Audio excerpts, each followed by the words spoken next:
السلام عليكم ورحمة الله وبركاته.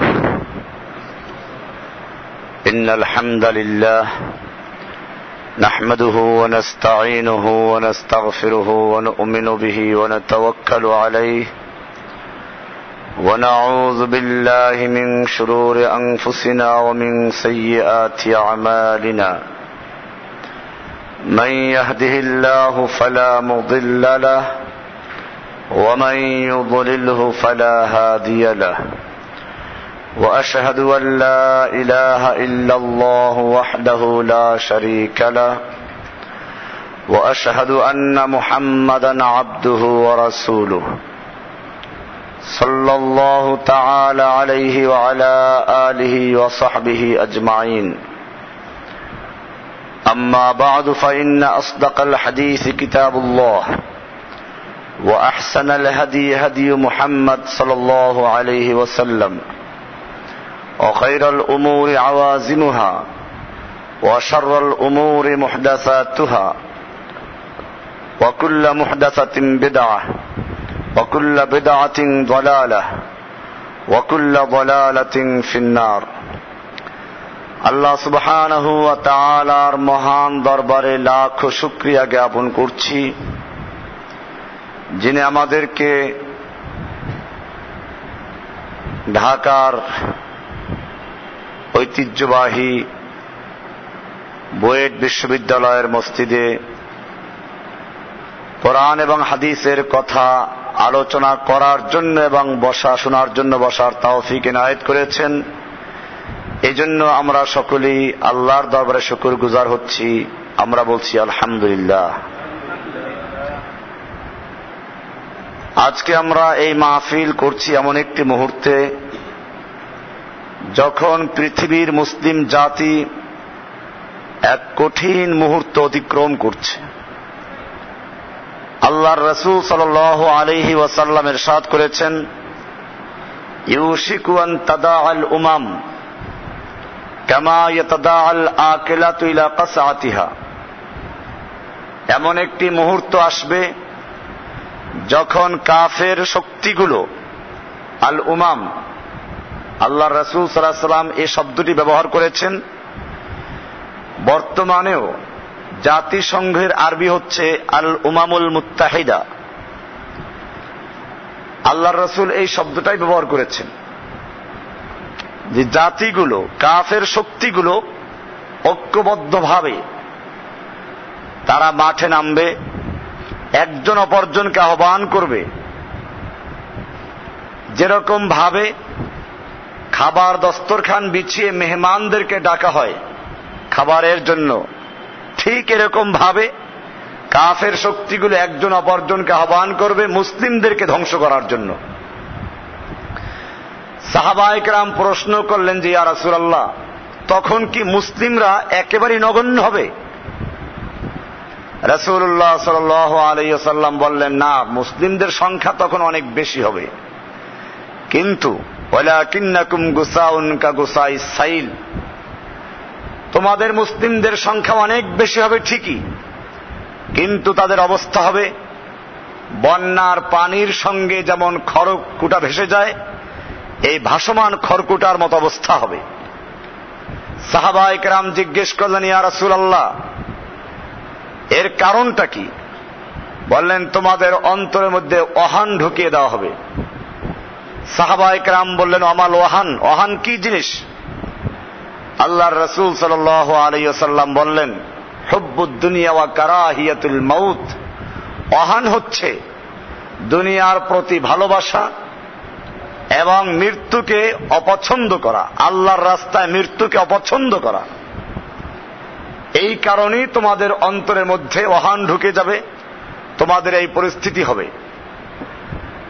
আজ থেকে 1450 বছর আগে প্রায় আল্লাহর রাসূল সাল্লাল্লাহু আলাইহি ওয়াসাল্লাম কথাটা বলেছেন।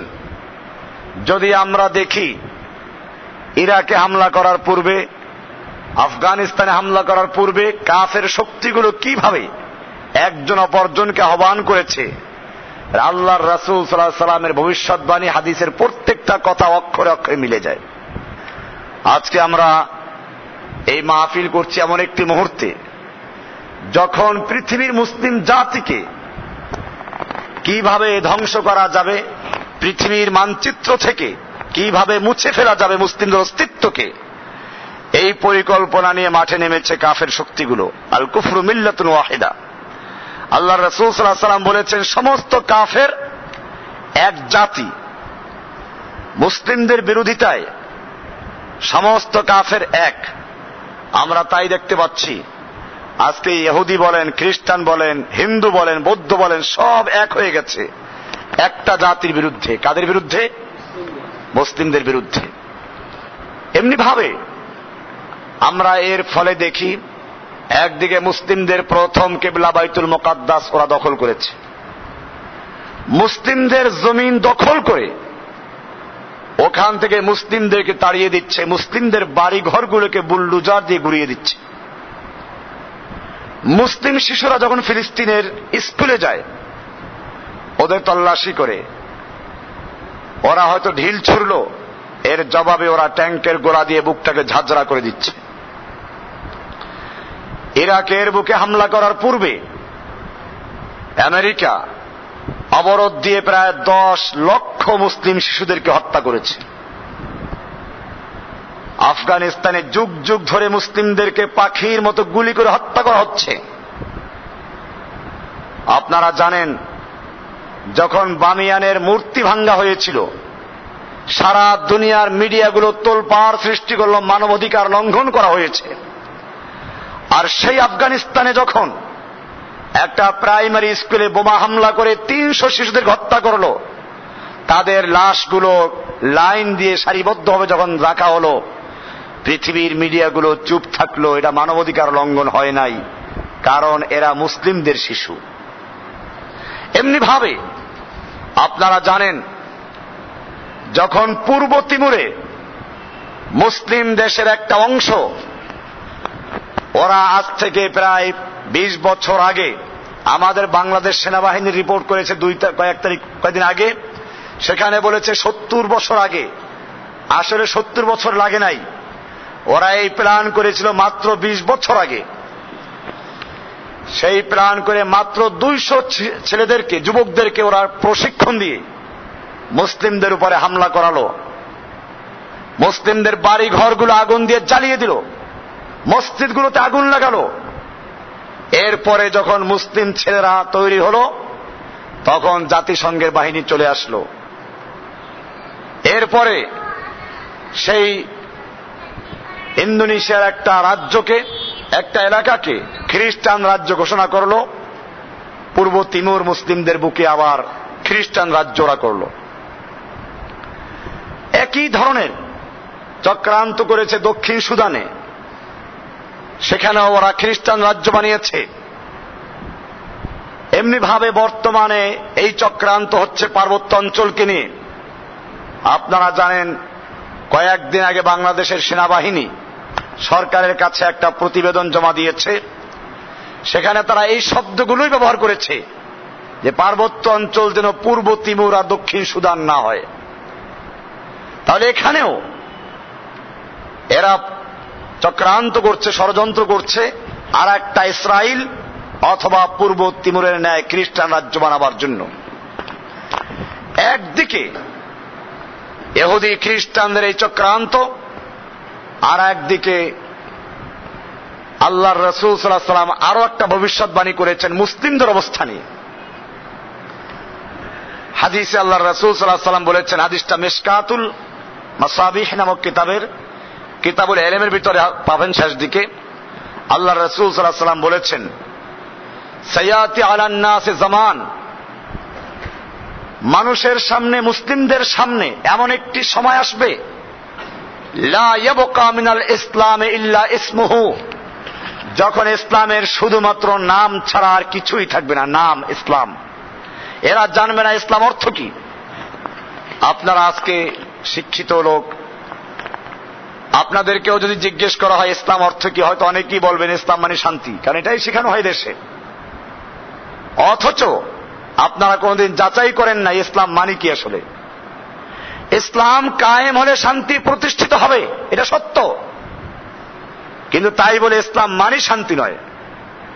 এটা সুকৌশলে এই খ্রিস্টানেরা, ইহুদিরা ভারতবর্ষ দখল করে ওরা এই কাজটাই করেছে, মুসলিম জাতির মধ্যে এটা ঢুকিয়ে দিয়েছে ইসলাম মানে শান্তি।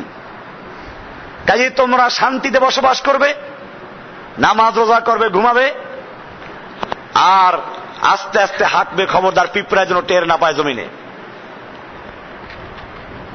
তোমাদের বুজুর্গির মাপকাঠি হবে, তোমরা সবসময় ঘরে বসে থাকবে, খানকায় বসে থাকবে, জঙ্গলে গিয়ে ইবাদত করবে নির্জনে। ভালো কথা, এগুলো আমরা ভালোই মনে করি, কিন্তু ওদের উদ্দেশ্য কি? ওদের উদ্দেশ্য হচ্ছে ফাসলুস সিয়াসাতি আনিদ দ্বীন, রাষ্ট্রকে ধর্মের থেকে আলাদা রাখবে।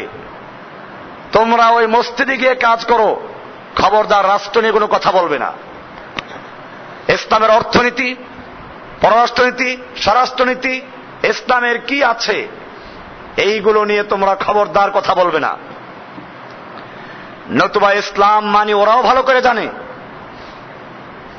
ডক্টর হান্স ভে উনি ওনার ডিকশনারি লিখেছেন ইসলাম মানে কি, ইংলিশে লিখেছেন, পরিষ্কার করে দিয়েছেন ইসলাম মানে শান্তি না, ইসলাম মানে হচ্ছে কারো কাছে আত্মসমর্পণ করা।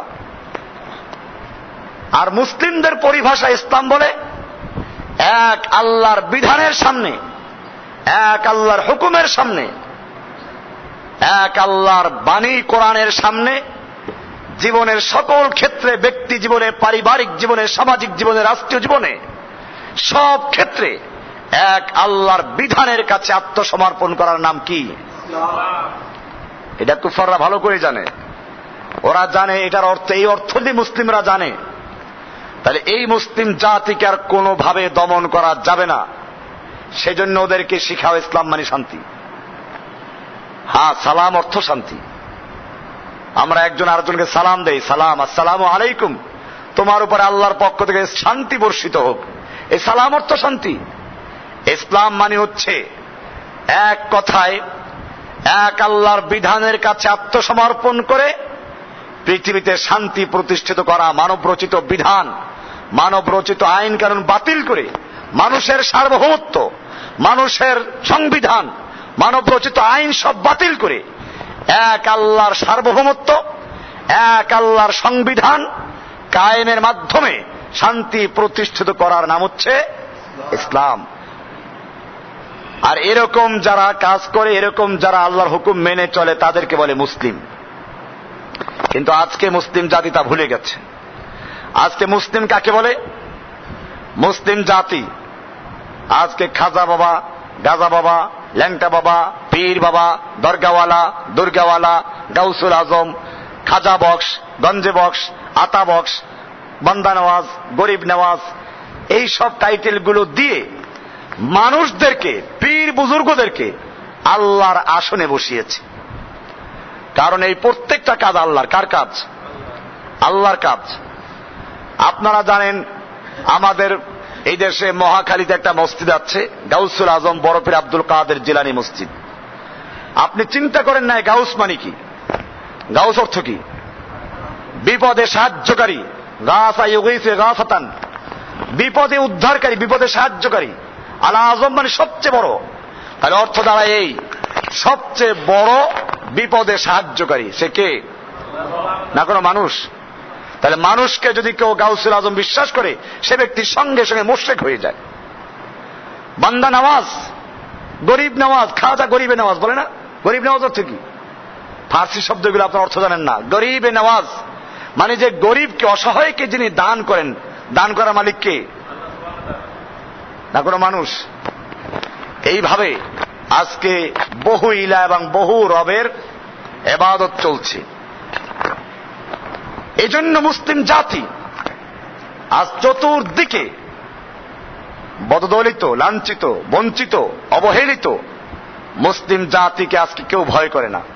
অথচ সাহাবায়ে কেরামদের যুগে আপনারা জানেন মুসলিমদের ভয়ে গোটা দুনিয়ার সুপার পাওয়ার গুলো থর থর করে কাঁপত। কেন?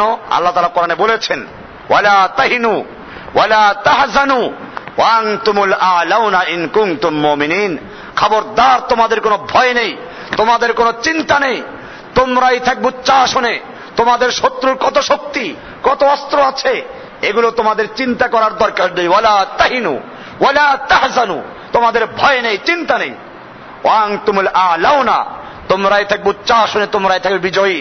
ইন কুনতুম মুমিনিন, শর্ত হচ্ছে তোমরা যদি মুমিন হতে পারো। সেই মুমিন কারা? আজকে আমরা নিজেদেরকে দাবি করে মুমিন।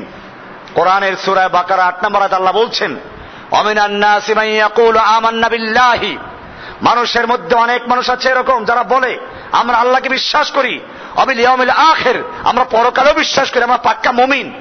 আল্লাহ বলছেন ওয়ামা হুম বিমুমিনিন, না ওরা মুমিন নয়, ওরা মুনাফিক। ওরা কি? মুনাফিক। আমরা মনে করি যে আল্লাহর রাসূল সাল্লাল্লাহু আলাইহি সাল্লামের যুগে কাফেররা আল্লাহ বিশ্বাস করতো না, সেই জন্য ওরা কাফের ছিল। আমরা আল্লাহ বিশ্বাস করি, আমরা এই জন্য মুসলিম হয়ে গেছি। এই বিশ্বাস করে না? আমার দেশে মানুষ এটাই মনে করে যে আগের যুগের লোকেরা আল্লাহ বিশ্বাস করতো না, মক্কার কুফফার আল্লাহ বিশ্বাস করতো না, এই জন্য ওরা কাফের। বিষয়টা কি এরকম? আমরা কোরআনুল কারীমকে জিজ্ঞেস করব আসলে মক্কার কুফফাররা বিশ্বাস করতো কিনা।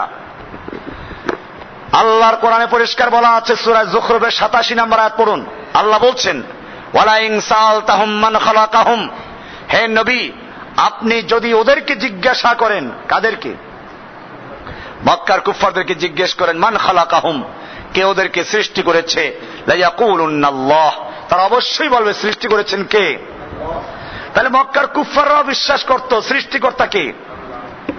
এবারে আসুন আরো সামনে, আল্লাহ তাআলা সূরা যুখরুফের 9 নম্বর আয়াতে বলছেন ওয়ালা ইন সাআলতাহুম মান খালাকাস সামাওয়াতি ওয়াল আরদ, হে নবী আপনি যদি মক্কার কুফফারদেরকে জিজ্ঞাসা করেন কে সৃষ্টি করেছে আসমান এবং জমিন, লা ইয়াকুলুন্নাল্লাহ, তারা বলবে সবগুলো সৃষ্টি করেছেন কে? লা ইয়াকুলুন্না খালাকাহুন্নাল আজিজুল আলিম, এক মহাপরাক্রমশালী মহাবিজ্ঞানী আল্লাহ সুবহানাহু ওয়া তাআলা এগুলো সৃষ্টি করেছেন। তাহলে মক্কার কাফেররাও বিশ্বাস করত আসমান জমিনের সৃষ্টিকর্তা আছেন একজন, তিনি কে? তিনি মহাবিজ্ঞানীও, তিনি মহাপরাক্রমশালীও। এইগুলো আল্লাহর নবীর যুগের কাফেররাও বিশ্বাস করত। এমনি ভাবে আজকে আমাদের সমাজে এই কালেমার দাওয়াত ব্যাপকভাবে হচ্ছে। আমি এগুলো আসতেছি আস্তে আস্তে। কেউ তর্জমা করে লা ইলাহা ইল্লাল্লাহ মানে কিছুর থেকে কিছু হয় না, আল্লাহর থেকে হয়। আছে এরকম? দোকানে খাওয়ায় না, ব্যবসা বাণিজ্যে খাওয়ায় না, আসমানে খাওয়ায় না, জমিনে খাওয়ায় না, চাকরিতে খাওয়ায় না, এই তর্জমা করা হয়। লা ইলাহার তর্জমা কি এটা? আমরা এইটাই যদি হয়, কোরআনকে আমরা জিজ্ঞেস করবো, কোরআন পরিষ্কার বলছে না, মক্কার কুফফাররা এগুলো বিশ্বাস করতো, তাহলে মক্কার কাফেরদের সঙ্গে কোনো দ্বিমত হতো না। আল্লাহ তাআলা কোরআনে বলছেন ওয়ালা ইন সাআলতাহুম মান নাযালা মিনাস সামাই মান, হে নবী আপনি যদি ওদেরকে জিজ্ঞাসা করেন, মক্কার কুফফারদেরকে জিজ্ঞাসা করেন মান নাযালা মিনাস সামাই মান, কে আসমান থেকে পানি বর্ষণ করে, ফাহিয়া বিহিল আরদা মিন বাদি মাউতিহা, অতবার সেই পানির মাধ্যমে মৃত্যু জমিনকে, শুকিয়ে চৌচির হয়ে যাওয়া জমিনকে আবার তরুতাজা করেন কে, ফসল হওয়ার উপযুক্ত করেন কে? লা ইয়াকুলুন্নাল্লাহ, তারা বলবে সব করেন কে? তাহলে মক্কার কুফফাররা বিশ্বাস করত যে ফসল দেওয়ার মালিক কে, এরকম ভাবে বৃষ্টি দেওয়ার মালিক কে, এটা মক্কার কুফফাররা বিশ্বাস করত। এমনি ভাবে আল্লাহ সুবহানাহু ওয়া তাআলা আরো বলছেন যে চন্দ্র সূর্য এরকম ভাবে গ্রহ নক্ষত্র পরিচালনা করা মালিক আল্লাহ, এটা ওরা বিশ্বাস করত। আমরা যে আরো সামনে চলি আমরা দেখব যে শয়তানও বিশ্বাস করে আল্লাহ আছে। কারণ শয়তান আল্লাহর বেহেশত দেখেছে, জান্নাত থেকে বহিষ্কার হওয়ার পরেও শয়তান আল্লাহর কাছে আবেদন করেছে। কার কাছে আবেদন করেছে? আল্লাহর কাছে আবেদন করেছে, রব্বি, হে আমার রব, ফাংজিরনি ইলা ইয়াউমি ইউবাসুন, আমাকে কিয়ামত পর্যন্ত হায়াত দান করুন।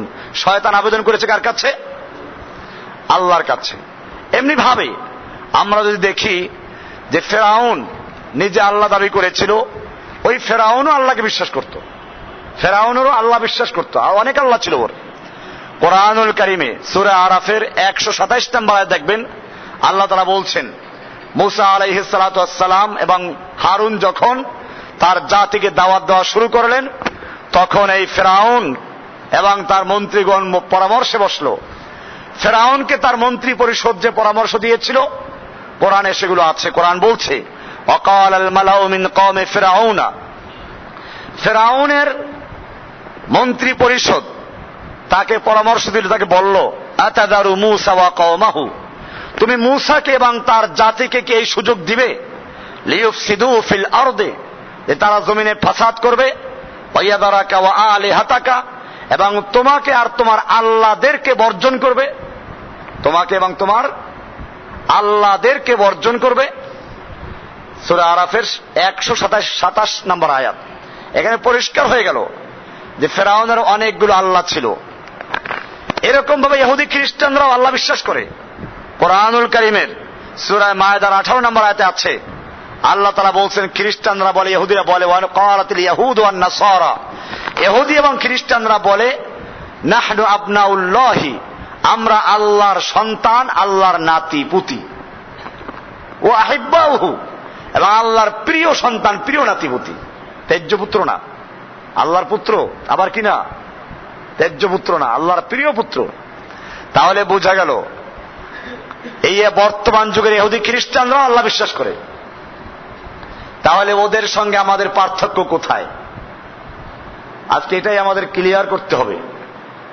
আমরা সাক্ষী দেই আশহাদু আল্লা ইলাহা ইল্লাল্লাহ, সাক্ষী দিচ্ছি। কিসের সাক্ষী দিচ্ছি?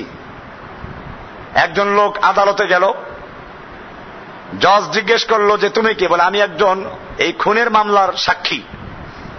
আচ্ছা বলো কে খুন করেছে? বলে তা তো জানি না। আচ্ছা কাকে খুন করেছে? বলে তাও তো জানি না। কোর্ট কি বলবে? আদালত বলবে ফাজলামি করার জন্য আদালতে এসেছো, পুলিশটা করে জেলে ঢুকাও।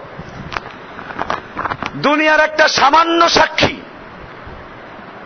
না বুঝে দেওয়া যায় না। আর আমরা সাক্ষী দেই আশহাদু আল্লা ইলাহা, কিন্তু কি বলছি এটা জানি না। এই সাক্ষীও দিচ্ছি, এর পরিপন্থী কাজগুলো করছি। এজন্য আমার মনে পড়ে মিশরের সেই বিশিষ্ট আলেম, যার বাংলা তাফসির বের হয়েছে, ফি জিলালিল কোরআন অনুবাদ হয়েছে, মাআলিম ফিত তরিক, ওনার লেখা বই।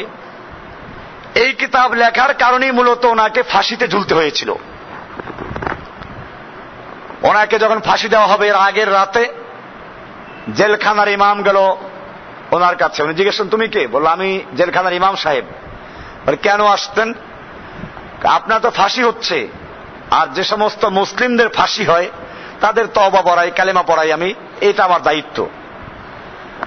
আচ্ছা তুমি কালেমা পড়াও, বলো তো কি কালেমা পড়াচ্ছ? কয়ে যে লা ইলাহা ইল্লাল্লাহ পড়াই। আশ্চর্য, আমি তো এই লা ইলাহা ইল্লাল্লাহ বলার কারণে, এই লা ইলাহা ইল্লাল্লাহর সাক্ষী দেওয়ার কারণে, এই লা ইলাহা ইল্লাল্লাহ সাক্ষী দেওয়ার জন্য মুসলিমদেরকে উদ্বুদ্ধ করার কারণে আজকে আমি ফাঁসিতে ঝুলতে যাচ্ছি। যে সরকার আমাকে লা ইলাহা ইল্লাল্লাহ বলার কারণে ফাঁসি দিচ্ছে, ওই সরকার তোমাকে লা ইলাহা ইল্লাল্লাহ পড়াবার জন্য পয়সা দিচ্ছে। বোঝা গেল তোমার লা ইলাহা ইল্লাল্লাহ আর আমার লা ইলাহা ইল্লাল্লাহ এক নয়। যাও তুমি তোমারটা নিয়ে থাকো, তোমার কাছে লা ইলাহা পড়ার দরকার নেই আমার। ভাইরা আমার, বিষয়টা অত্যন্ত গুরুত্বপূর্ণ। আমরাও লা ইলাহা ইল্লাল্লাহ বলি, আর আল্লাহর নবীও লা ইলাহা ইল্লাল্লাহ বলেছিলেন। আল্লাহর নবী যেদিন লা ইলাহা ইল্লাল্লাহ বলেছিলেন তখন অবস্থা কি ছিল এটা আমি আলোচনা করে তারপরে মূল আলোচনায় প্রবেশ করব ইনশাআল্লাহ। আল্লাহর নবী সাল্লাল্লাহু আলাইহি ওয়াসাল্লাম যখন নবুয়ত প্রাপ্ত হলেন, গোপনে গোপনে 3 বছর পর্যন্ত ইসলামের দাওয়াত পেশ করলেন। এরপরে আল্লাহর পক্ষ থেকে দাওয়াত আসলো, হুকুম আসলো, ফাসদা বিমা তুমার, হে নবী আপনি যা আদিষ্ট হয়েছেন তা স্পষ্টভাবে প্রকাশ্যে বলুন, আর গোপনে নয়। ওয়ানজির আশিরাতাকাল আকরাবিন, আপনি আপনার নিকট আত্মীয়দেরকে সাবধান করুন, সতর্ক করুন। আরবের নিয়ম ছিল জরুরি কোনো কথা বলতে হলে পাহাড়ে গিয়ে উঠতো সকালবেলা, উলঙ্গ হয়ে কাপড়টাকে মাথায় নিত, তারপর ঘুরাইতো আর বলতো ইয়া সাবাহা। তো লোকেরা মনে করতো নিশ্চয়ই কোনো বড় ধরনের শত্রুদের আক্রমণ হবে, সব জড় হয়ে যেত। আল্লাহর নবী সাল্লাল্লাহু আলাইহি ওয়াসাল্লাম আরবের সে নিয়ম অনুযায়ী সকালবেলা গিয়ে সাফা পাহাড়ে উঠলেন। তবে এখানে খেয়াল রাখবেন ল্যাংটা হন নাই। আমার দেশে তো ল্যাংটা হলে বড় বুজুর্গ মনে করা হয়। ওই বেটা ল্যাংটা হয়ে দেখাচ্ছে যে আমার মধ্যে কিচ্ছু নাই, এরপরেও লোকেরা বলে এর মধ্যে অনেক মাল আছে। এটা এই জাতির জন্য কত দুঃখের বিষয়, কত বোকা এই জাতি। আল্লাহর নবী সাল্লাল্লাহু আলাইহি ওয়াসাল্লাম জীবনে নবুয়ত প্রাপ্তির আগে একবার উলঙ্গ হয়েছিলেন বলে জানা যায়, এবং উলঙ্গ হওয়ার পরে সঙ্গে সঙ্গে বেহুশ হয়ে পড়েছিলেন। এরপরে আর কখনো উলঙ্গ হন নাই। যেই নবী কখনো উলঙ্গ হলেন না, যেই নবী পরিষ্কার পরিচ্ছন্নতার এত গুরুত্ব দিতেন, হাদিসে বলা হয়েছে লাউলা আনা শুক্কা লা উম্মতি লা আমারতুহুম বিসওয়াক ইনদা কুল্লি সালাতিন, আমার উম্মতের জন্য যদি কঠিন মনে না করতাম আমি তাহলে প্রত্যেক সালাতের সময় মেসওয়াক করাকে ফরজ করে দিতাম। যে সালাত মেসওয়াক করে আদায় করা হয় তার ফজিলত মেসওয়াক বিহীন সালাতের উপরে 27 গুণ বেশি রাখে। মেসওয়াকের গুরুত্ব দিলেন। মাথা আঁচড়াবার জন্য বলেছেন, হাদিসে বলা আছে মাথা আঁচড়াও, একদিন পর একদিন হলে মাথা আঁচড়াও। আর সেই নবীর উম্মত এখন গাঁজা খায়, ময়লা পড়ে, জটলা পড়ে গেছে, দুর্গন্ধ, শয়তান ওর ধারে কাছে যায় না, কুত্তা ওর থেকে পালায়। এরপরেও আল্লাহর ওলি, এরপরে কি আল্লাহর ওলি।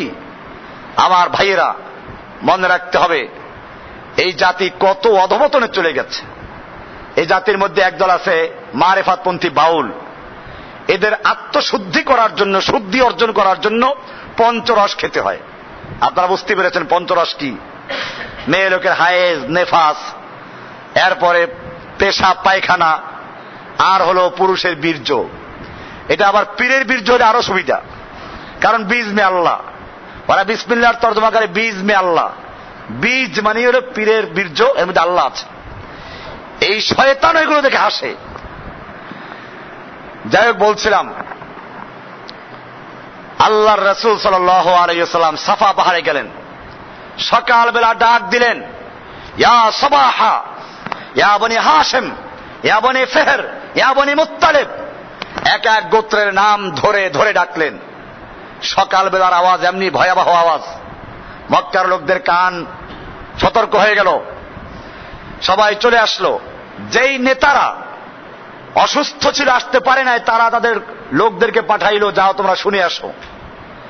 সব জড়ো হয়ে গেল। আল্লাহর নবী সাল্লাল্লাহু আলাইহি ওয়াসাল্লাম জিজ্ঞেস করলেন, হে আমার মক্কার নেতারা, আমি যদি তোমাদেরকে বলি এই পাহাড়ের অপর প্রান্তে তোমাদের শত্রু বাহিনী ওঁত পেতে বসে আছে, তোমরা কি আমার কথা বিশ্বাস করবে? সব নেতারা বলল, অবশ্যই বিশ্বাস করব, কারণ মা জাররাবনাকা ইল্লা সাদিকান, আমরা আপনার থেকে কখনো মিথ্যা কথা শুনি নাই, আপনি সবসময় সত্য কথা বলেন, আপনি আল আমিন, বিশ্বস্ত ব্যক্তি, আপনি কখনো আমানতের খেয়ানত করেন না, আপনার এত সুনাম, আমরা আপনার কথা বিশ্বাস করি। এবার আল্লাহর রাসূল সাল্লাল্লাহু আলাইহি ওয়াসাল্লাম বলছেন, ওহে মক্কার নেতারা, লাউ কুলতুম কালিমাতান ওয়াহিদাতান, যদি একটা কথা বিশ্বাস করো, একটা কথা মানতে পারো, একটা কথা স্বীকৃতি দাও, তামলিকুনা বিহাল আরব, ওই একটা কথা মানার কারণে তোমরা গোটা আরব দেশের মালিক বনে যাবে। ও তাদিনুল লাকুম আজম, অনারব বিশ্ব তোমাদের দিন গ্রহণ করবে, তোমাদের ধর্ম গ্রহণ করবে। আও তুআদ্দিল জিজিয়া, অথবা তারা তোমাদের জিজিয়া আদায় করে কর দিয়ে থাকবে। গোটা দুনিয়ার মানুষ তোমাদের কর দিতে বাধ্য হবে।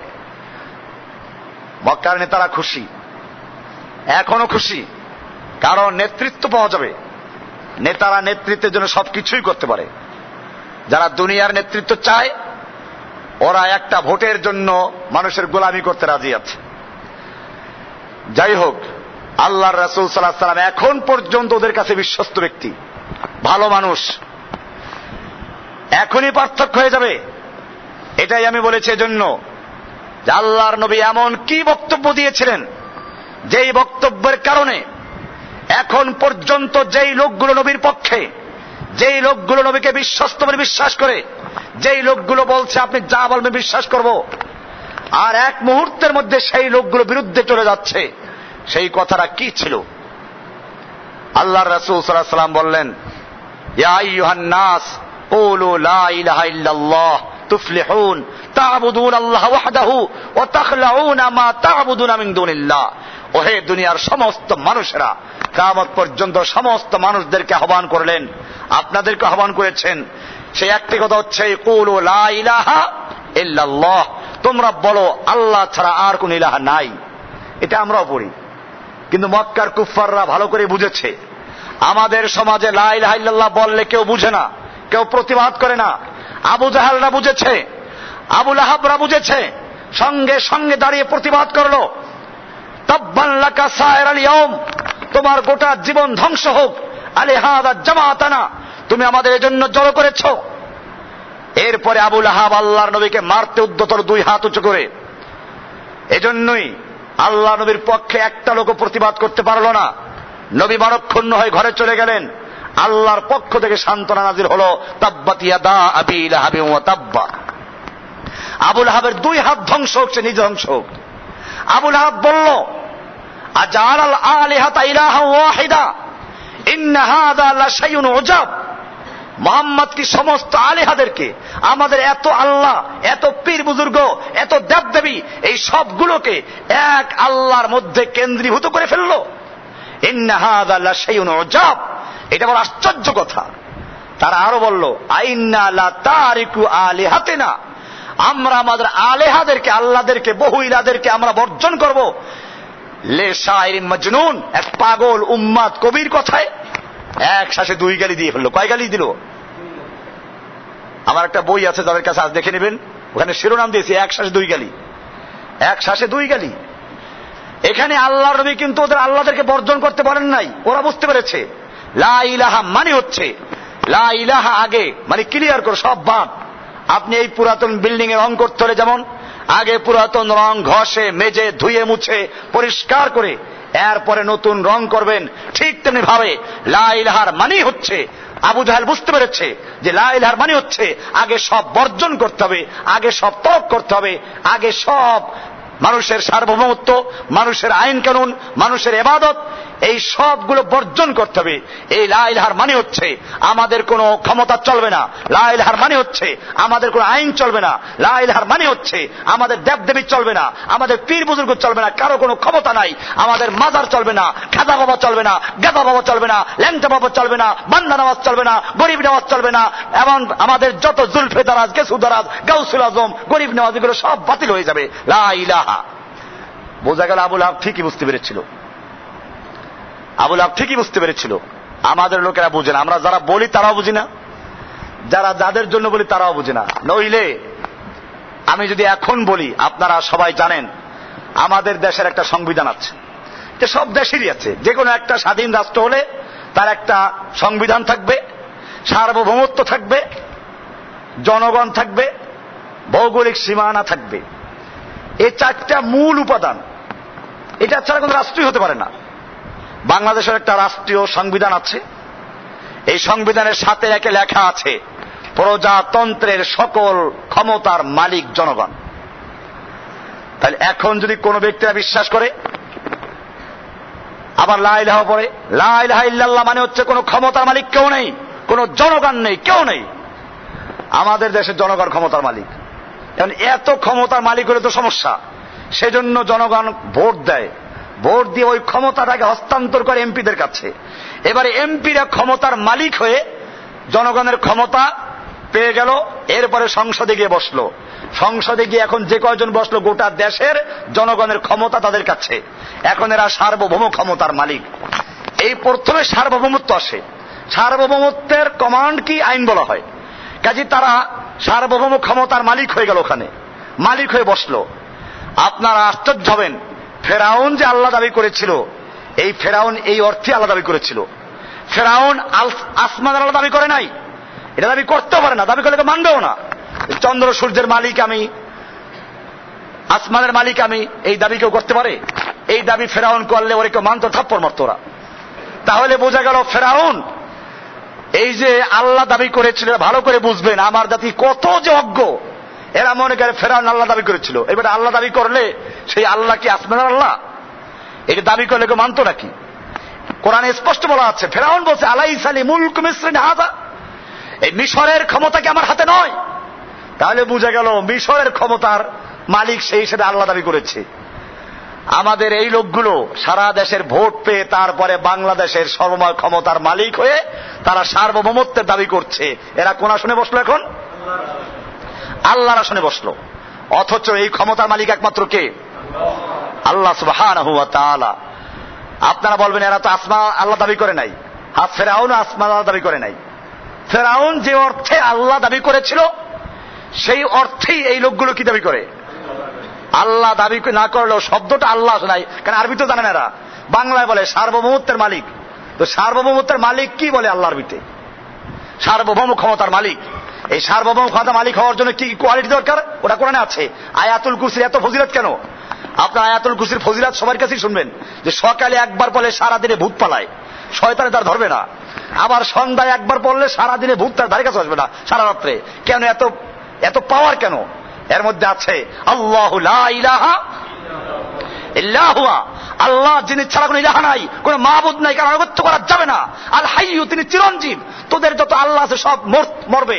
ওরা দেখা যায় বক্তব্য করতে গিয়ে হা করে চাই থাকে, করে নাই? ওই যে ফখরুদ্দিন, এই বেটা বক্তৃতা করতে গিয়ে বেশি পড়ে রয়েছে। তাহলে বোঝা গেল আল হাইয়্যু আল কাইয়্যুম, যিনি চির প্রতিষ্ঠিত, ওগুলো মরবে না, এরা মরে যায়। লা তাখুযুহু সিনাতুন ওয়ালা নাওম, যাকে ঘুম স্পর্শ করে না, ঘুমের আগে তন্দ্রাও স্পর্শ করে না। তোদের ওগুলো রাত্রে গিয়ে দেখো, 12টার পরে, 1টা পরে, 3টা পরে গিয়ে দেখো কেমন ঘুমায়, নাক দিয়েও টানে আর পিছ দিয়েও টানে। ভাইরা আমার, এই যে লোকগুলো আছে এরা সার্বভৌম ক্ষমতার মালিক, সার্বভৌমত্বের মালিক। আল হাইয়্যু লা তাখুযুহু সিনাতুন ওয়ালা নাওম লাহু মা ফিস সামাওয়াতি ওয়া মা ফিল আরদ, আসমান এবং জমিনের একচ্ছত্র মালিকানা তার। সার্বভৌমত্বের জন্য মালিকানার প্রয়োজন, মালিকানাই নাই, কিসের মালিক সে? এরপরে বলছেন মান যাল্লাযী ইয়াশফাউ ইনদাহু ইল্লা বিইজনিহি, কে আছে এমন যে তার কাছে সুপারিশ করবে তার অনুমতি ছাড়া? সুপারিশ করতে হলেও পূর্ব অনুমতি লাগবে। দুনিয়া আছে কি ওরকম? এরপরে বলছেন ইয়ালামু মা বাইনা আইদিহিম ওয়া মা খালফাহুম, আগের পিছের সব জানে, আর তোমার এই লোকগুলো কিচ্ছু জানে না। এজন্য আয়াতুল কুরসির এত মর্যাদা। এজন্য বলছি ইসলামের সার্বভৌম ক্ষমতা মালিক কে? কোরআনুল কারীমের সূরা আলে ইমরানের 26 নম্বরে বলা আছে কুলিল্লাহুম্মা মালিকাল মুলক, হে আল্লাহ, হে নবী আপনি আল্লাহ, কুল, হে নবী আপনি জানিয়ে দিন, আল্লাহুম্মা মালিকাল মুলক, আল্লাহই হচ্ছেন সমস্ত ক্ষমতার মালিক। সমস্ত ক্ষমতার মালিক কে? মালিকুল মুলক, সার্বভৌম ক্ষমতার মালিক আল্লাহ। তুতিল মুলকা মান তাশা, তুমি যাকে ইচ্ছা তাকে ক্ষমতা দান করো, মুলক ক্ষমতা। ওয়া তানজিউল মুলকা মিম্মান তাশা, আর তুমি যার থেকে ইচ্ছা ক্ষমতা ছিনিয়ে নাও। অত ইজ্জু মান তাশা, তুমি যাকে ইচ্ছা করে ইজ্জত দান করো। অত জিল্লু মান তাশা, তুমি যাকে ইচ্ছা করো অপমান করো। বিয়াদিকাল খায়রু, সমস্ত খায়রের চাবিকাঠি তোমার হাতে।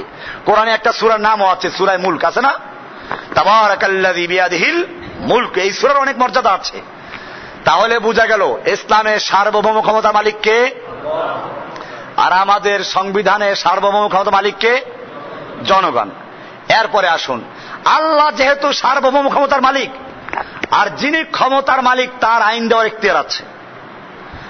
আপনি একটা কারখানার মালিক, 10,000 শ্রমিক আপনার অধীনে কাজ করে, আপনি মালিক, আপনার ক্ষমতা আছে, এখন আপনি যেটা বলবেন ওইটা আইন। আর আমি যদি ওই কারখানায় গিয়ে সারাদিন চিল্লাই, আমার কথা কেউ মানবে? কারণ আমার ওখানে ক্ষমতা নাই। এই জন্য ক্ষমতা লাগবে। ক্ষমতার মাধ্যমে যে হুকুম দেওয়া হয় সেটার নাম কি? এই জন্য আল্লাহ সুবহানাহু ওয়া তাআলা বলছেন, যেহেতু সার্বভৌম ক্ষমতা মালিক আল্লাহ, আইন দেওয়ার অধিকার কার? আলা লাহুল খালকু ওয়াল আমরু, সৃষ্টি যার, আইন চলবে তার। ইনিল হুকমু ইল্লা লিল্লাহ, আল্লাহ ছাড়া আর কোনো বিধান দেওয়ার এখতিয়ার নাই, ক্ষমতাই নেই কারো। আমাদের সংসদে কি আছে? সংবিধানের ধারা 7-2 লেখা আছে, জনগণের অভিপ্রায়ে, হুবহু ভাষাটা আপনারা দেখে নেবেন, এই সংবিধান দেশের সর্বোচ্চ আইন বলে বিবেচিত হবে। অন্য অন্য আইনের যতখানি এই আইনের সাথে অসামঞ্জস্যশীল, ওই আইনের ততখানি বাতিল বলে গণ্য হবে। এখন আসুন, এটার দ্বারা যদি এরা অন্যান্য বিদেশের সংবিধানকে বুঝাতো আমাদের কোনো আপত্তি ছিল না, কিন্তু এটার আওতায় দেখা যায় কোরআনকেও নিয়ে এসেছে। কোরআনের যে সমস্ত আইনগুলো, কোরআনের যে সমস্ত বিধানগুলো ওই সংবিধানের ধারার সঙ্গে অমিল আছে, সেগুলো বাতিল হয়ে গেছে। এই জন্য আমরা দেখি কোরআনের বিধান, চোরের হাত কাটা বিধান চলে না। কোরআন বলছে মদ হারাম, এরা বলল লাইসেন্স থাকলে হালাল, বৈধ। হালাল মানে কি? বৈধ। তো লাইসেন্স থাকলে বৈধ। কোরআন বলছে মূর্তি তৈরি করা যাবে না, এটা হারাম, এরা বলছে মূর্তি তৈরি করা যাবে। রাস্তার মোড়ে মোড়ে মূর্তি, আপনাদের আশপাশে মূর্তি আছে বহুত। এরকম ভাবে এই মূর্তি দিয়ে স্কুল, কলেজ, ইউনিভার্সিটি পর্যন্ত ভরে ফেলেছে। এমনি ভাবে আল্লাহ সুবহানাহু ওয়া তাআলা বলেন জিনা ব্যভিচার হারাম, এরা বলল পতিতালয়ের লাইসেন্স থাকলে ওটা হারাম না, যৌনকর্মী। ওরা কি যৌনকর্মী? ওদেরকে পতিতা বলা যাবে না, বেশ্যা বলা যাবে না, ওরা কর্মী, যৌনকর্মী। এরকম ভাবে আল্লাহ সুবহানাহু ওয়া তাআলা যে আইনগুলো দিয়েছেন, এখন তো জানেন পর্দার আইন নিয়ে চলছে, তারপরে আপনার নারীদের সম্পত্তির অধিকার নিয়ে চলছে। এই বিষয়গুলো আপনারা বিস্তারিত আমার লেকচারের মধ্যে শুনবেন বা লেখা আছে। আমার আজকে এই বিষয়ে লেকচারটা উদ্দেশ্য হচ্ছে এই, আমি দেখাচ্ছি যে আল্লাহর বিধান যেখানে যেখানে সংবিধানের সাথে সাংঘর্ষিক, সেখানে আল্লাহর কোরআনের বিধানকে বাতিল করা হয়েছে, ওদেরটাকে বহাল রাখা হয়েছে। এবারে তাহলে যদি আল্লাহর কমান্ড কেউ না মানে, আল্লাহর বিধান কেউ না মানে, তাহলে আল্লাহকে মানা হলো। লা ইলাহা ইল্লাল্লাহর মানেই হচ্ছে লা ইলাহা, কোন ইলাহ নাই, কারো আনুগত্য চলবে না। লা মাবুদা, কারো কোনো মাবুদ নাই, কারো ইবাদত করবো না, কারো আনুগত্য করবো না। ইল্লাল্লাহ, কাকে ছাড়া? আল্লাহ ছাড়া কারো হুকুম মানবো না। তাহলে এই সাক্ষী কিন্তু আমরা দিচ্ছি, এই সাক্ষীকে আমরা বুঝে দিচ্ছি। আমাদের তো সেই আদালতের বেচারার মতো হলো, না বুঝে সাক্ষী দিচ্ছি, যেন আমরাও বুঝি না, আর যেখানে সাক্ষী দিচ্ছি সেই সমাজের লোকের আমাদের কিছু বলে না। নতুবা আল্লাহর নবী যেদিন এই ঘোষণা করলেন, সেদিন কি হলো বলেছিলাম যে আল্লাহর নবীকে ওরা মারতে উদ্যত হলো। আবুল আহাব প্রতিবাদ করলো, পুরা মসজিদ বিকে গেল। এরপরে আল্লাহর নবীর কাছে পরের দিন মক্কার নেতারা আসলো আল্লাহ নবীর চাচা আবু তালেবের কাছে। আবু তালেব, তুমি একজন আমাদের সম্ভ্রান্ত ব্যক্তি মক্কার, তোমার ভাতিজাকে ভালো জানতাম, কিন্তু পাগল হয়ে গেছে। পাগল হোক আর যাই হোক, আমাদের প্রস্তাব, সে যদি বড় ধনী হতে চায় আমরা তাকে চাঁদা করে ধনী করে দিব। যদি সুন্দরী নারী বিয়ে করতে চায় মক্কার সবচেয়ে সুন্দরী নারী বিয়ে দেব। যদি নেতা হতে চায় মক্কার নেতৃত্বের মুকুট থেকে পরিধান করে দেওয়া হবে, কিন্তু একটা শর্ত, তা হচ্ছে এই লা ইলাহা ইল্লাল্লাহর দাওয়াত দেওয়া যাবে না। আল্লাহ নবীর চাচা আবু তালেব আল্লাহ নবীর কাছে গিয়ে বলল, বিষয়টা অনেক গুরুত্বপূর্ণ, এদের পাওয়ার, এদের ক্ষমতা তোমরা জানো, এদের দল আছে, এদের জনগণ আছে। আল্লাহ নবী সাল্লাল্লাহু আলাইহি সাল্লামকে আবু তালেব বলার পরে আল্লাহর নবী সাল্লাল্লাহু আলাইহি ওয়াসাল্লাম উত্তর দিলেন, চাচা, সারা জীবন তোমার কাছে লালিত পালিত হয়েছি, জন্মের পূর্বে আব্বাকে হারিয়েছি, জন্মের 6 বছরের মাথায় আম্মাকে হারিয়েছি, দাদার কাছে 2 বছর ছিলাম, এরপরে সেও মারা গেল। 8 বছর বয়সের থেকে তুমি নিজের ছেলের চেয়ে আমাকে বেশি আদর করেছো, লালন পালন করেছো। জেনে রাখো, ওরা এইগুলো না, মক্কার এই নেতৃত্ব নয়। আসমানের সূর্য যদি আমার এক হাতে তুলে দেয়, আসমানের চন্দ্র এক হাতে তুলে দেয়, আমি মুহূর্তকালের জন্য কালেমাতুশ শাহাদা লা ইলাহা ইল্লাল্লাহর দাওয়াত থেকে বিরত থাকবো না।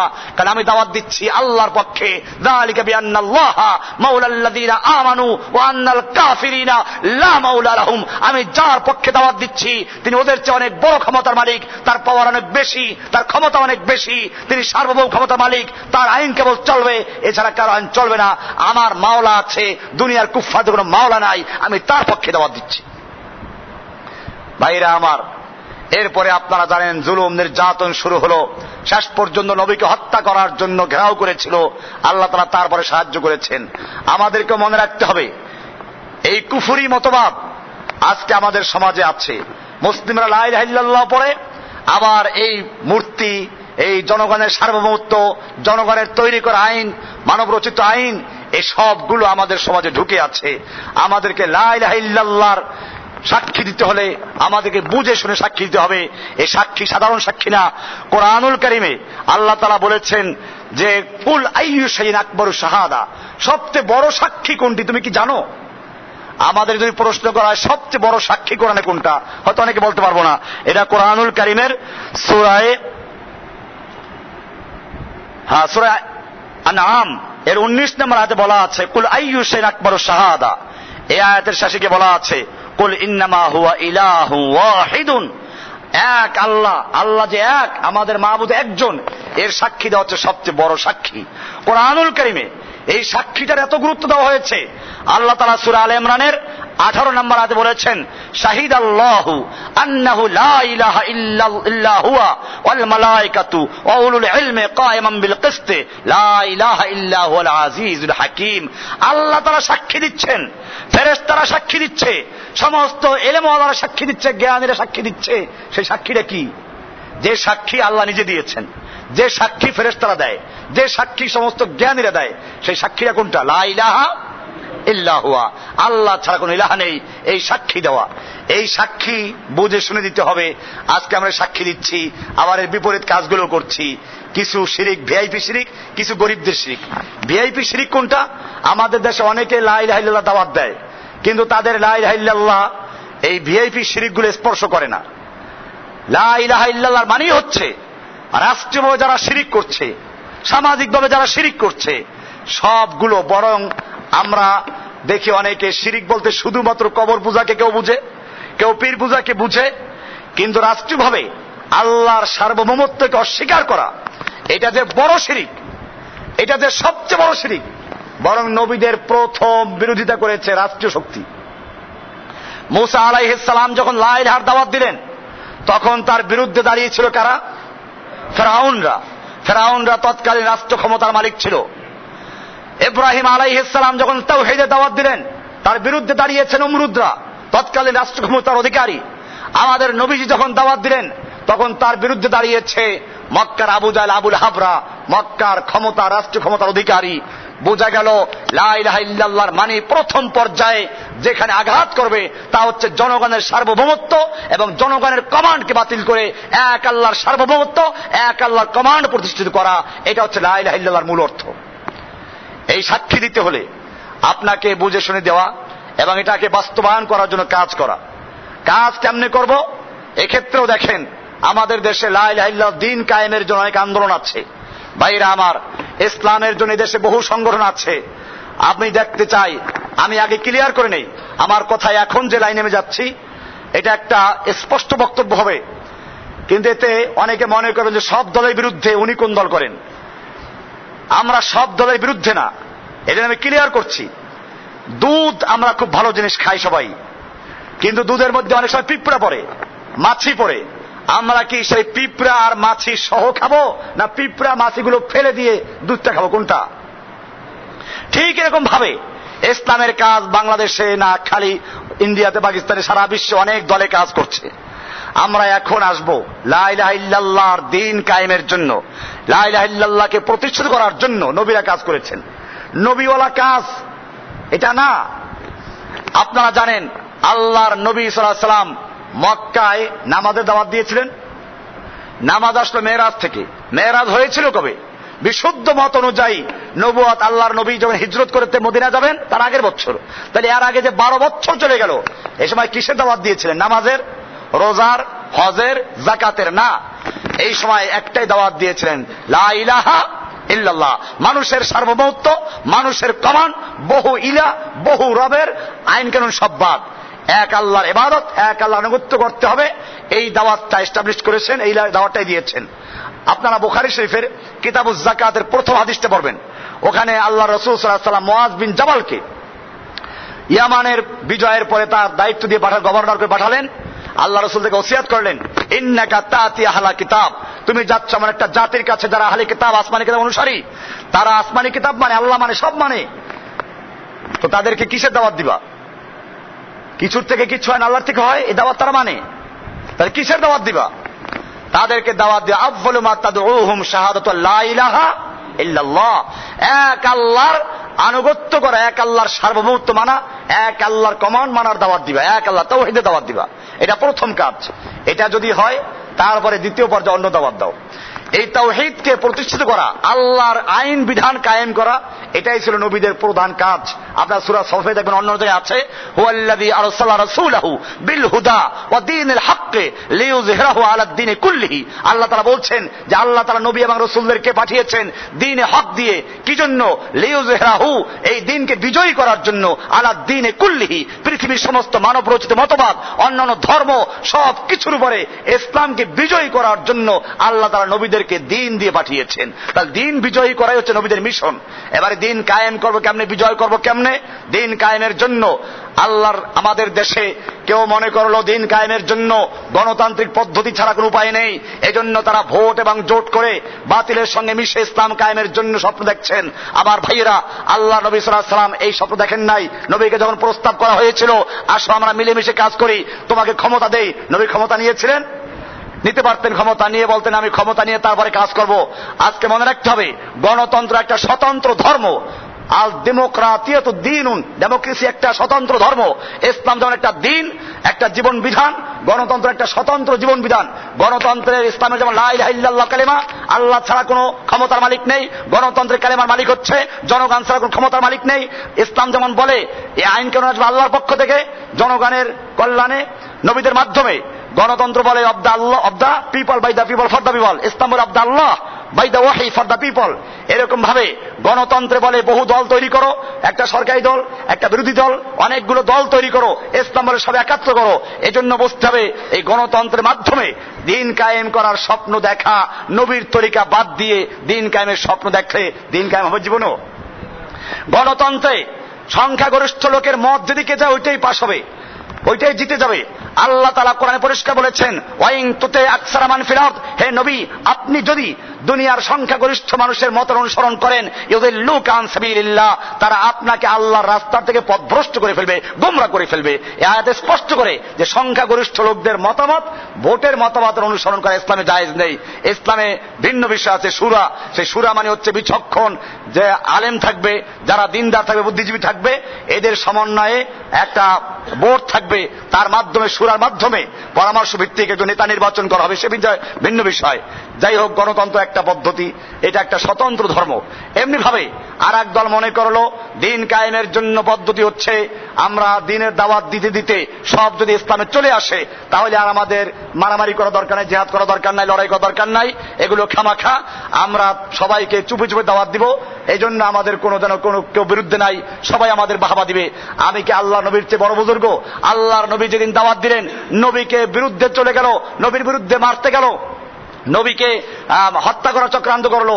আমাদের মনে রাখতে হবে আমরা নবীর চেয়ে বড় বুজুর্গ নই। এরপরে আসুন, আমাদের দেশে আরেকটা আছে খানকাই নিজাম, পীর মুরিদির তরিকা। এটা মনে রাখবেন, এটা আসলো কোত্থেকে? পীর মুরিদি। এই যে বায়াত হচ্ছে হাজার হাজার খলিফা, এটা আপনারা ভালো করে পড়বেন।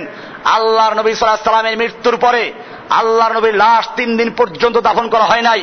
কারণ ছিল এই, মুসলিমদের একজন ইমাম থাকবে। আল্লাহ রাসূল সাল্লাল্লাহু আলাইহি ওয়াসাল্লাম বলেছেন, বুখারী শরীফ কিতাবুল জিহাদের একটা অধ্যায়ের শিরোনাম আছে বাবুল ইমাম জুন্না, একজন ইমাম সে ঢাল, মুসলিম জাতির একজন ইমাম থাকবে, সেই ইমামের কাছে বায়াত দিবে। সেই বায়াতটাকে এত গুরুত্ব দিয়েছেন যে মুসলিমদের ইমাম হলো আবু বকর, তার কাছে বায়াত হলো, এরপরে তিনি মুসলিম উম্মার নেতা হলেন, এরপরে আল্লাহ নবীর লাশ দাফন করা হলো, এরপরে ওমর, এরপরে আলী, উসমান, এরপরে আলী। আমার ভাইয়েরা, মুসলিমদের একজন লিডার থাকবে, হাদিসে বলা আছে, তার কাছে মুসলিমরা বায়াত দিবে। আজকে এই জিনিসটা খ্রিস্টান নিয়ে গেছে। খ্রিস্টানদের জানেন, রোমান ক্যাথলিক যারা, এদের একটা কি আছে, পোপ আছে। পোপ একটা মরলে আর একটাকে বানায়। দুনিয়ার খ্রিস্টানরা একত্র হয়, ও দুনিয়ার খ্রিস্টানরা ঐক্যবদ্ধ ভাবে মুসলিমদের বিরুদ্ধে চক্রান্ত করছে, ওরা ইসলামের জিনিসগুলো নিয়ে। আর মুসলিমদেরকে খেলাফত দিয়েছে, ঘরে ঘরে ঢুকিয়ে দাও, তোমাদের খেলাফত বায়াত পীরদেরকে দিয়ে দিলাম। এবারে পীর সাহেবরা বায়াত নিচ্ছে। পীরেরা বায়াত নাই, কিসের বায়াত? হাদিসে বায়াত আছে, কোরআনে আছে, আমি না করছি না, কিন্তু বায়াতটাকে পীর মুরিদি বায়াত। সেই বায়াত কি কোন তরিকার বায়াত? আপনারা দেখবেন আমার দেশে বায়াত নাই। বায়াত কে মাইনে উপর তরিকা, চিস্তিয়া, সাবেরিয়া, নকশবন্দিয়া, কাদেরিয়া, মুজাদ্দিদিয়া কে নবীজি এবং সাহাবায়ে কেরামরা চিস্তিয়া তরিকার বায়াত নিয়েছিল, কাদেরিয়ার বায়াত নিয়েছিল, মুজাদ্দিদের বায়াত নিয়েছিল, নকশবন্দির মুজাদ্দিদের বায়াত নিয়েছিল। এই লোকগুলো যাদের নামে এই তরিকা তৈরি হয়েছে, তাদের জন্ম হয় না নবীর যুগে, তাদের জন্ম সাহাবীর যুগে হয় নাই। তাই বুঝতে হবে এই সমস্ত তরিকার কোন বায়াত ইসলামে নাই। ইসলাম বায়াত আছে, সেই বায়াত হবে একজন মুসলিমের ইমামের কাছে। মুসলিমদের কোন দল থাকবে না, কোন ফেরকা থাকবে না। এই জন্য আল্লাহ রাসূল সাল্লাল্লাহু আলাইহি ওয়াসাল্লাম পরিষ্কার করে দিয়েছেন, আমরুকুম বিখামসিন, আমি তোমাদের 5টা কাজের আদেশ করছি। কয়টা কাজের? 5টা কাজের আদেশ করেছি। আল্লাহ আমার অনিবিহীনা, ওই 5টা কাজের জন্য আমাকে আল্লাহ আদেশ করেছেন। তারপরে আদেশটা কার? আল্লাহ তার আদেশ করেছেন। কি আদেশ করেছেন? বিল জামা। 1 নম্বর হলো বিল জামা, মুসলিমরা সবাই ঐক্যবদ্ধ হবে, কোন দল থাকবে না, কোন ফেরকা থাকবে না, কোন তরিকা থাকবে না। একটা তরিকা রাসূলের তরিকা, একটা দল ইসলাম, সেই ইসলামের একজন আমির থাকবে। কি থাকবে? জামা থাকবে। এই জামার একজন আমির থাকবে, সে আমিরের উপরে বায়া দিবে, বিসমি অত্তা, তার কথা শুনবে আর মানবে। 3টে হয়ে গেল। এরপরে আছে ওয়াবিল হিজরাতি ওয়াল জিহাদ, এরপরে হিজরত করতে হবে, দ্বীন কায়েমের জন্য জিহাদ করতে হবে। এগুলো আল্লাহর নবীর দেওয়া, আল্লাহ তাআলার আদেশ। এই রুটে ইসলাম কায়েম হবে। আমি আপনাদেরকে বলতে চাই, আজকে যদি এই হাদিস অনুযায়ী বাংলাদেশের সমস্ত দল ভেঙে দিয়ে একজন মুসলিমকে আমির বানানো হলো, হোক সে আজকের এই মসজিদের ইমাম সাহেব, হোক বাইতুল মুকার ইমাম, একজন ইমাম বানানো হলো, সেই ইমামের কাছে এই দেশে প্রায় 3 লক্ষ মসজিদ আছে, এই মাদ্রাসা আছে হাজার হাজার, এরকম মুসলিম আছে, মুয়াজ্জিন আছে, ইমাম আছে, সবাই মিলে তাকে বায়াত দিল যে আমরা কোরআনের বিধান ছাড়া অন্য কোনো বিধান মানব না, আল্লাহর সার্বভৌমত্ব ছাড়া আর কোন সার্বভৌমত্ব মানব না। তাহলে এই দেশে ইসলাম ছাড়া আর কিছু চলতে পারে? আল্লাহর নবীর সেই তরিকা বাদ দিয়ে আমরা গেলাম খ্রিস্টানদের তরিকায়, ইহুদিদের তরিকায়, দল তৈরি করলাম, বিভক্ত হলাম। এখন ইসলামের দল কতগুলো? ঐক্য জোট বাংলাদেশে, এটা হাস্যকর বিষয়, বাংলাদেশে ইসলামে ঐক্য জোট করা জানেন আপনারা?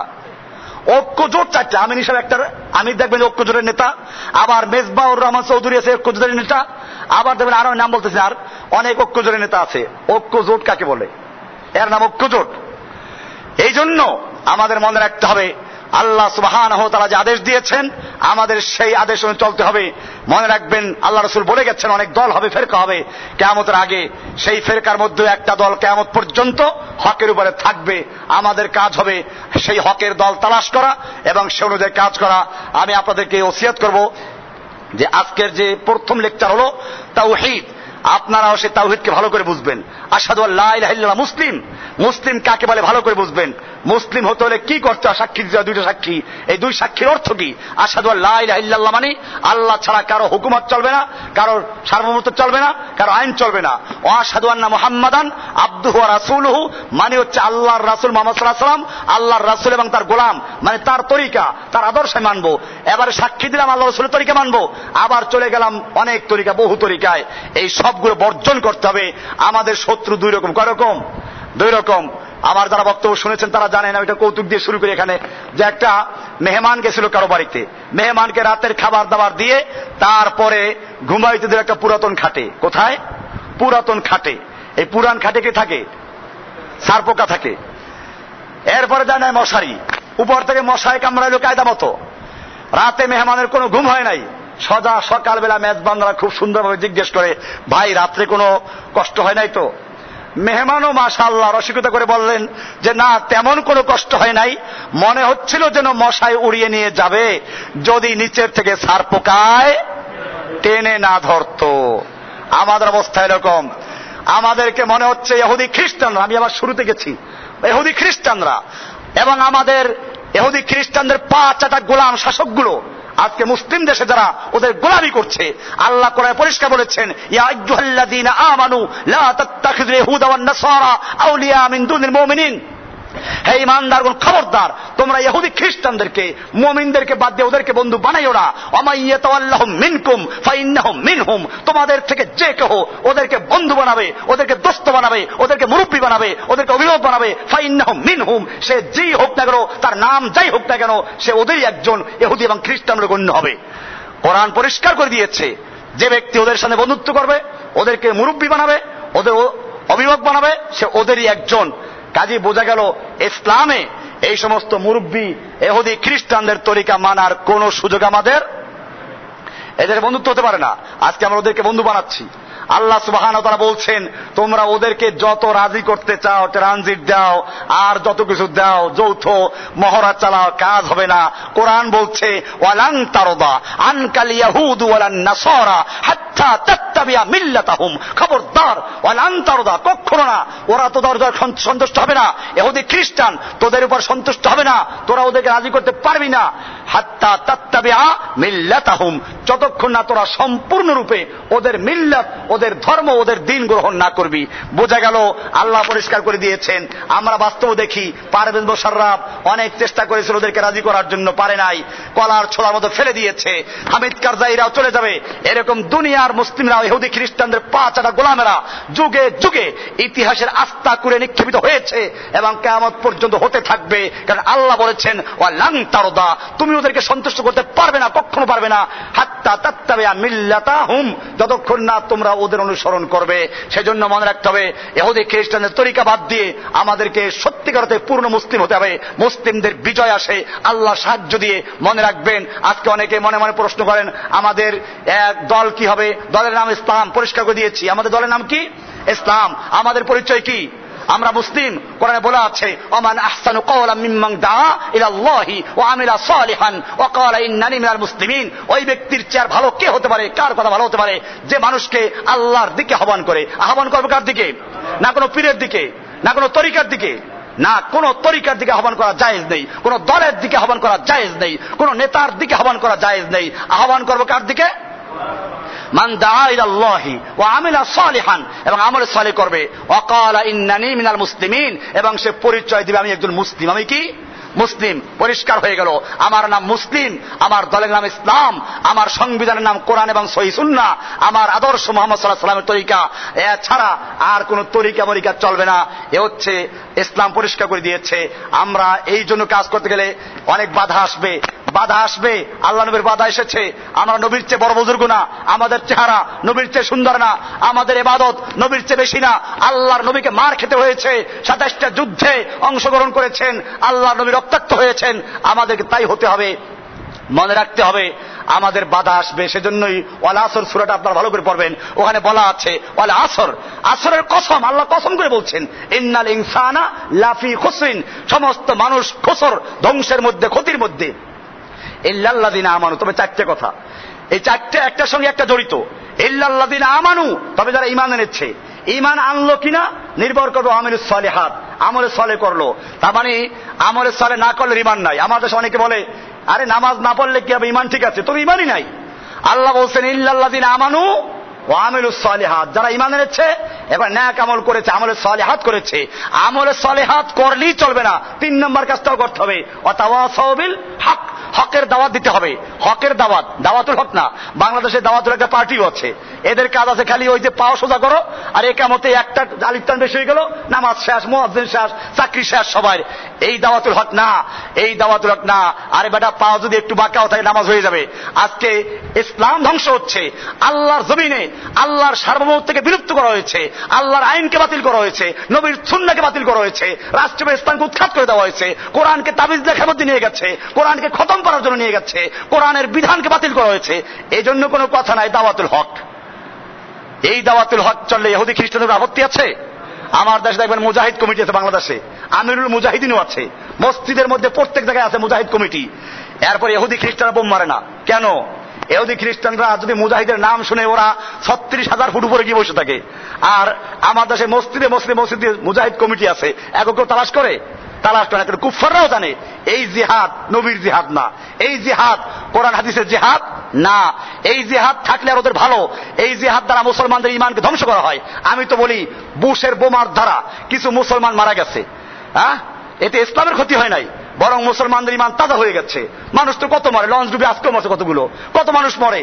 এরকম বুশের বোমা মারলো, মুসলমান মরলো, ঈমান তাজা হচ্ছে। আর ওদের পক্ষে ইসলামের কোন পরিভাষার পরিবর্তন করা সম্ভব না। কিন্তু আমাদের বিতর্কত যে মশা সারপোকা এই বুশেরা ইসলামের জেহাদের অর্থ পরিবর্তন করে শিখাই দিল নফসের জেহাদ বড় জেহাদ। এরা বলল ইসলামে মারামারি কারাগারি নেই, খবরদার। আমার ভাইয়েরা এইভাবে ইসলাম থেকে মুসলিমদেরকে, যুবকদেরকে ইসলাম থেকে এমন ভাবে সরিয়ে দিল, এখন এই যুবকরা ইহুদি খ্রিস্টানদের মতো জেহাদের নাম শুনলে কয় এটা ইসলামে নাই। জেহাদ ইসলামে আছে, কোরআনে আছে, হাদিসে আছে। আল্লাহ নবী যুদ্ধ করেছেন, আল্লাহ নবীর মৃত্যু পরে তরবারি রেখে গেছেন। সুতরাং বোঝা গেল জেহাদ কোরআনে আছে, হাদিসে আছে, নবীর জীবনীতে আছে। এইটাকে কেউ বাতিল করতে পারবে না। এটাকে যারা বাতিল করতে যাবে তারা দুনিয়া থেকে বাতিল হয়ে যাবে, ঠিক কিনা ভাইরা আমার? এজন্য আল্লাহ নবীর তরিকা, ওই তরিকা আমাদেরকে আসতে হবে। আমাদের কি শক্তি আছে এটা দেখার বিষয় না। যুগে যুগে আল্লাহ তাআলা যত নবীদেরকে সাহায্য করেছেন, মুসলমানদের শক্তি কাফেরদের চেয়ে বেশি ছিল না কম ছিল? বদরের যুদ্ধে মুসলমান 313 জন নিরস্ত্র, কাফেরদের অনেক অস্ত্র। আল্লাহ তাআলা বিজয় দিলেন কাদেরকে? তাহলে অস্ত্র বেশি ছিল? নবী এখানে চিন্তা করেন নাই যে এই 313 জন মানুষ মরলে ইসলামের কি হবে? নাই চিন্তা করেন। ইসলাম হেফাজত করার দায়িত্ব কার? দিন কায়েমের দায়িত্ব কার? আপনার আমার। এখন মুসলমানদেরকে বাঁচাই থেকে আমরা যে মরিয়ে যাই, ইসলামের দাওয়াত দিবে কে? এই মাদ্রাসার কি হবে, মসজিদের কি হবে? এই জন্য ইসলামের ছাড় দেই। আর সাহাবায়ে কেরাম ইসলাম রক্ষা করার জন্য মুসলিমরা জীবন দিয়েছে, আমরা মুসলিমদেরকে বাঁচাবার জন্য ইসলামকে বিসর্জন দেই, ঠিক কিনা? ভাইরা আমার, খেয়াল রাখবেন, ইসলামের কোন পরিবর্তন করার অধিকার কাউকে দেওয়া হয় নাই। আজকে ইসলামের পরিভাষার পরিবর্তন করেছে, ইসলামের মূল কাজগুলো পরিবর্তন করে দিয়েছে। এখন ইহুদি খ্রিস্টানদের গোলামি করি আর আমরা সব জায়গায় মার খাচ্ছি। এর থেকে উত্তরণের একমাত্র পথ, আল্লাহ রাসূল সাল্লাল্লাহু আলাইহি ওয়াসাল্লাম যে সবক দিয়েছেন 5টা কাজের, ওই 5 কাজে আমাদেরকে আবার ফিরে আসতে হবে। আল্লাহ সুবহানাহু ওয়া তাআলা আমাদেরকে বিষয়গুলিকে বুঝার এবং আমল করার তৌফিক দান করুন, আমিন। কি প্রশ্ন আছে নাকি? কুরাইশরা আল্লাহকে মানত, কিন্তু আল্লাহ তার তাওহীদের আসমা ও সিফাত অথবা আল্লাহর সত্তাগত গুণাবলী সম্পর্কে কিছু জানতে চাই। এ সম্পর্কে ইমামদের মতগুলো ব্যক্ত করবেন ইনশাআল্লাহ। আসলে তাওহীদের কোনো ভাগ নাই। এইটা ভাগ করা আর একটা তাওহীদকে বিচ্ছিন্ন করা, এটা পরিষ্কার হবেন। আমরা বুঝাবার জন্য বলি যে তাওহীদ আল উলুহিয়্যাত, তাওহীদ আর রুবুবিয়্যাত, তাওহীদ ফিল আসমা ওয়াস সিফাত, 3টা ভাগ করা হয় তাওহীদকে। কিন্তু তাওহীদকে ভাগ করলে তাওহীদ থাকে না। তাওহীদকে ভাগ করলে কি থাকে না? এটা মনে রাখবেন, আল্লাহ আর রব ভিন্ন জিনিস না, আর আল্লাহর নামগুলো ভিন্ন জিনিস না। আল্লাহ এক ও একক, কাজী আল্লাহকে এক মানা মানে সবকিছুতে এক মানা। বুঝাবার জন্য এই ভাগটা করেছেন অনেক আলেমরা, আমরা ওইটা বলি। কিন্তু এটা আপনাদের মাথায় রাখতে হবে যে আসমা ওয়াস সিফাত, আল্লাহ তাআলার সার্বভৌমত্বের মধ্যে আল্লাহর আনুগত্য করব, এটা তাওহীদ আল উলুহিয়্যাত। আর আল্লাহ তাআলার সৃষ্টিকর্তা, রক্ষাকর্তা, পালনকর্তা, বিধানদাতা, এই সব বিষয়গুলো হচ্ছে রুবুবিয়্যাত। আল্লাহ তাআলা একমাত্র বিচারক, একমাত্র আইন বিধানদাতা, একমাত্র সৃষ্টিকর্তা, একমাত্র রক্ষাকর্তা, একমাত্র আল্লাহ তাআলা সমস্যা সমাধানদাতা। এই বিষয়গুলো রুবুবিয়্যাতের অংশ। এটা আল্লাহর এই মধ্যে আছে সবগুলো। এরপরে আল্লাহর অনেকগুলো গুণবাচক নাম আছে, আর রহমান, আর রহিম, আর সত্তার, আল জব্বার, আল হাকিম, আল মুইজ। এই যে নামগুলো আছে, এই নামগুলোর ক্ষেত্রে আল্লাহর একত্ব বজায় রাখা, এর মধ্যে কাউকে শরিক না করা। আল্লাহ খালেক মানে একক খালেক, একমাত্র খালেক। আল্লাহ তাআলা রিজিক দেওয়ার মালিক, একমাত্র দেওয়ার মালিক, আল্লাহ একজনই দেন। এই জন্য আমরা নামাজের মধ্যে বলি ইয়াকা না'বুদু ওয়া ইয়াকা নাস্তাঈন, আমরা কেবলমাত্র তোমারই গোলামি করি, তোমার কাছেই সাহায্য চাই। আমাদের একমাত্র মাবুদকে ইয়াকা না'বুদু, আমরা ইবাদত করি, গোলামি করি। কার গোলামি করি? আমরা গোলাম, তবে আল্লাহর গোলাম। কার গোলাম? এক আল্লাহর গোলাম, একমাত্র আল্লাহর গোলাম। অন্যরা আল্লাহর গোলাম, মূর্তির গোলাম। ওরা মক্কার লোকেরা মূর্তি পূজা করত। কেন পূজা করত? মূর্তিকে আল্লাহ পর্যন্ত পৌঁছে দেওয়ার মাধ্যম মনে করত, মাধ্যম মনে করত। কোরআনে একেবারে স্পষ্ট আছে, হাউলাই শুফাআউনা ইনদাল্লাহ, আমরা এই মূর্তিগুলো পূজা করি, এরা আমাদেরকে আল্লাহর কাছে সুপারিশ করে পৌঁছাইয়া দিবে। তাহলে মক্কার কুফফাররা যে মূর্তি পূজা করত, মূর্তিগুলোকে আল্লাহ বিশ্বাস করে পূজা করত না আল্লাহ পর্যন্ত পৌঁছে দেওয়ার মাধ্যম মনে করত? কোনটা? কোরআনে আর এক আয়াত আছে, মা না'বুদুহুম ইল্লা লিয়ুকাররিবুনা ইলাল্লাহি যুলফা, আমরা এদের পূজা করি এজন্য ওরা আল্লাহর কাছে পৌঁছাই দিবে। তাহলে একই কারণে, যদি এই কারণে মূর্তি পূজা করলে তারা মুশরিক হইয়া যায়, একই উদ্দেশ্যে যারা আমাদের দেশে পীর সাহেবদেরকে পূজা করে মাধ্যম রূপে, তারা কি মক্কার কুফফারদের মতো মুশরিক নয়? এইবার চিন্তা করতেছেন কি বললো এটা? মা সামি'না কত্তু, ওই মক্কার কুফফাররা আশ্চর্য হয়ে গেছিল। আমাদের দেশে এই কথাগুলো বলে আশ্চর্য হয়ে যায়, তাওহীদ এমন ভোলা বলছে। কারণ এত বড় বড় পীর কি বলে এটা? এটা আশ্চর্য হওয়ার কথা, কারণ এগুলো শুনতে শুনতে আমার দেশে বুঝায় দুনিয়ার জজের কাছে যেমন কোনো কিছু বলতে হলে উকিল ধরতে হয়, ঠিক এরকম আল্লাহর কাছে কিছু বলতে হলে কি লাগবে? উকিল লাগবে। সেই উকিলগুলো পীর সাহেব। ওই শয়তানের একজন জিজ্ঞেস করেছিল, শয়তানের ডায়েরিতে পড়ছিলাম একবার, যে জিজ্ঞেস করো, শয়তান, একটা লোক সারা জীবন অন্যায় করেছে, সুদ খাইলো, ঘুষ খাইলো, মদ খাইলো, এখন জীবনের শেষ পর্যায়ে বুড়ো হয়ে গেছে, বউর কাছে মূল্য নাই, ছেলে মেয়ের কাছে মূল্য, ওরা বিয়ে করে এখন বউর মূল্য দেয়, শ্বশুরকে আব্বা ডাকে, শাশুড়িকে আম্মা ডাকে, ও এখন মস্তিতে গিয়ে ঢুকছে, এখন বুঝছে যে আল্লাহ ছাড়া কেউ নাই, তুই ওরে ধোকা দরকার নেই, ও তো সহজে ফিরবে না। শয়তান কাজে খুব সহজ, ওকে গিয়ে আসতে বুঝাই, বেটা দুনিয়ায় একজন জজের কাছে বলতে হলে উকিল ধরা লাগে, তো তুই সারা জীবন পাপ করেছিস, অন্যায় করেছিস, গুনাহ করেছিস, তুই কি আল্লাহর কাছে ডাইরেক্ট বললে আল্লাহ শুনবে? একজন উকিল ধর, একটা পীর ধরাই দেয়, এরপরে আমার বাকি কাজগুলো পীর সাহেবই করাই সারে। তারপরে আল্লাহ থেকে সরাবার জন্য বাকি যে কাজ সব করাই কে? পীর সাহেব তরিকায় ঢুকাই দিল। আমার মনে একটা, আমি দেখছি চরমানের বিষয়ে বই আছে ভেদে মারেফাত, এই দেশের সবচেয়ে ভালো পীর বলে চরমানের বিষয়কে। চরমানের বিষয়ে ভেদে মারেফাত একটা বই আছে। এই ভেদে মারেফাতের কয় পৃষ্ঠা ওটা? ওই যে 15 পৃষ্ঠা না, ওটা পরের পৃষ্ঠা, 24 পৃষ্ঠা সম্ভবত। 24 পৃষ্ঠা লেখা আছে, বান্দা অসংখ্য গুনাহ করতে করতে আল্লাহ তাআলা তাকে মাফ করতে চায় না। পীর তখন আল্লাহর কাছে অনুনয় বিনয় করিয়া আবেদন করে, ওই অনুনয় বিনয়ের কারণে আল্লাহ তাআলা তখন তাকে মাফ করিয়া দেন। তাহলে এখানে বললো পীর ছাড়া আল্লাহ মাফ করতে চায় না, একটা শয়তানের আসল কথা তারা বলে ফেলছে। ওই বইতেও লেখা আছে। এটা চরমনাই পীর সাহেবের 27 খান বই আছে, প্রসিদ্ধ বই, যে কোনো লাইব্রেরি পাইবেন। চরমনাই বাংলা বাজার যান, ওদের নিজস্ব প্রকাশনা আছে, আলে সাক প্রকাশনী। ওইখানে গিয়ে বলবেন যে ভেদে মারেফাত একটা বই চাই, ভেদে মারেফাত, ভয়েকার চন্দ্রবিন্দু দেওয়া আছে, ভেদে মারেফাত। আপনারা ভেদে মারেফাত পড়বেন, এর মধ্যে পরিষ্কার লেখা আছে এই কথাটা। না পাইলে আবার আমাকে ধরবেন, হাতেমবাগ মসজিদে যাবেন শুক্রবারে, একবারে সামনে দাঁড়াই বলবেন যে ভেদে মারেফাত বই পড়ছে, আপনার এই বক্তব্য পাই নাই। তাহলে ওরাও খুশি হবে, চরমনের মধ্যে খুশি হবে খুব, কারণ ওরা মোটে পায় না আর আপনার মত লোক। ভাইরা আমার, পরিষ্কার লিখেছে। আমি আপনাকে বলতে চাই, কোরআনে কি বলা আছে? কোরআন বলছে, কোরআন পরিষ্কার বলছে, ওই কে আছে, কুলিয়া ইবাদিয়াল্লাযিনা আসরাফু আলা আনফুসিহিম, হে নবী আপনি আমার ওই সমস্ত বান্দাদেরকে জানিয়ে দিন, আসরাফু আলা আনফুসিহিম, যারা নিজের উপরে ইসরাফ করেছে, জুলুম করেছে, পাপ করেছে, গুনাহ করেছে, লা তাকনাতু মির রাহমাতিল্লাহ, বান্দা আল্লাহর রহমত থেকে নৈরাশ হইও না। আল্লাহ বললেন নৈরাশ হইও না, যত পাপ করো, অত্যাচার করো, জুলুম করেছো, আমি গুনাহ মাফ করবো সব। ইন্নাল্লাহা ইয়াগফিরুয যুনুবা জামিআ, আল্লাহ তাআলা তোমাদের সব গুনাহ ক্ষমা করবেন। আর পীর বলল না, বান্দা অসংখ্য গুনাহ করার ফলে আল্লাহ মাফ করতে চায় না, পীরে অনুনয় বিনয় করে বললে তারপরে আল্লাহ মাফ করেন। আমরা কি পীরেরটা মানবো, আমারটা মানবো? আল্লাহটা মানবো। পরিষ্কার হয়ে গেল।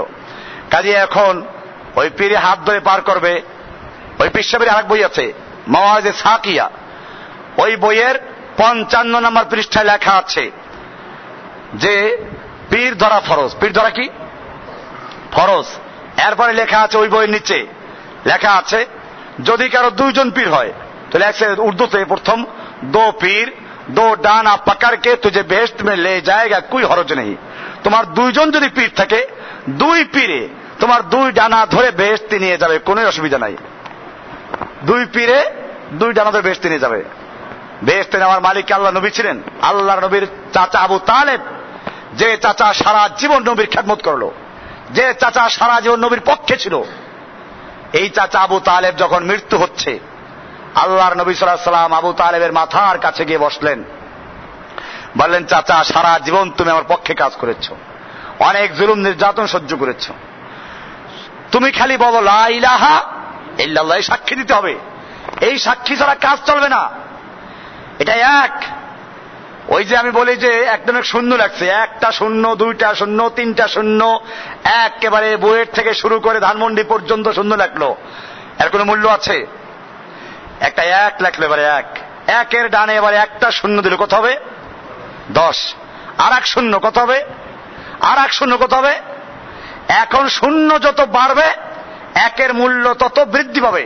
ঠিক এরকম ভাবে লা ইলাহা ইল্লাল্লাহ, শিরক মুক্ত হওয়া, এটা যদি না হয় তাহলে কিছুই গ্রহণযোগ্য, সব জিরো।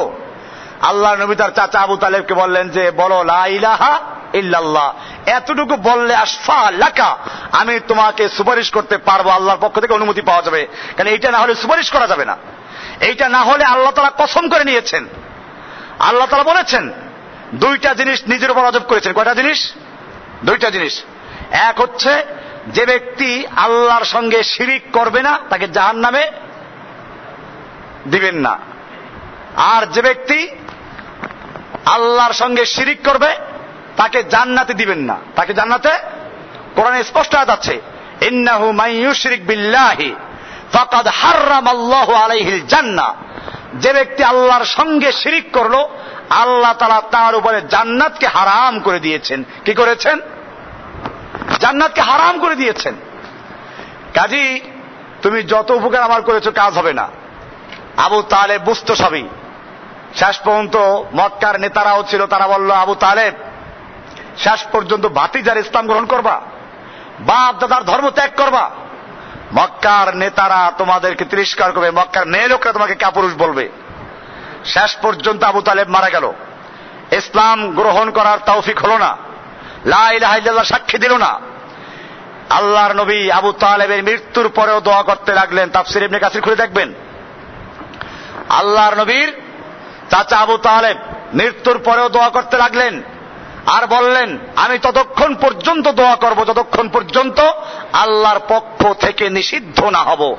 এরপরে আয়াত নাযিল হয়ে গেল, ইন্নাকা লা তাহদি মান আহবাবতা, হে নবী আপনি যাকে পছন্দ করেন, যাকে ভালোবাসেন, আপনি তাকে হেদায়েত দিবেন, এই ক্ষমতা আপনাকে দেওয়া হয় নাই।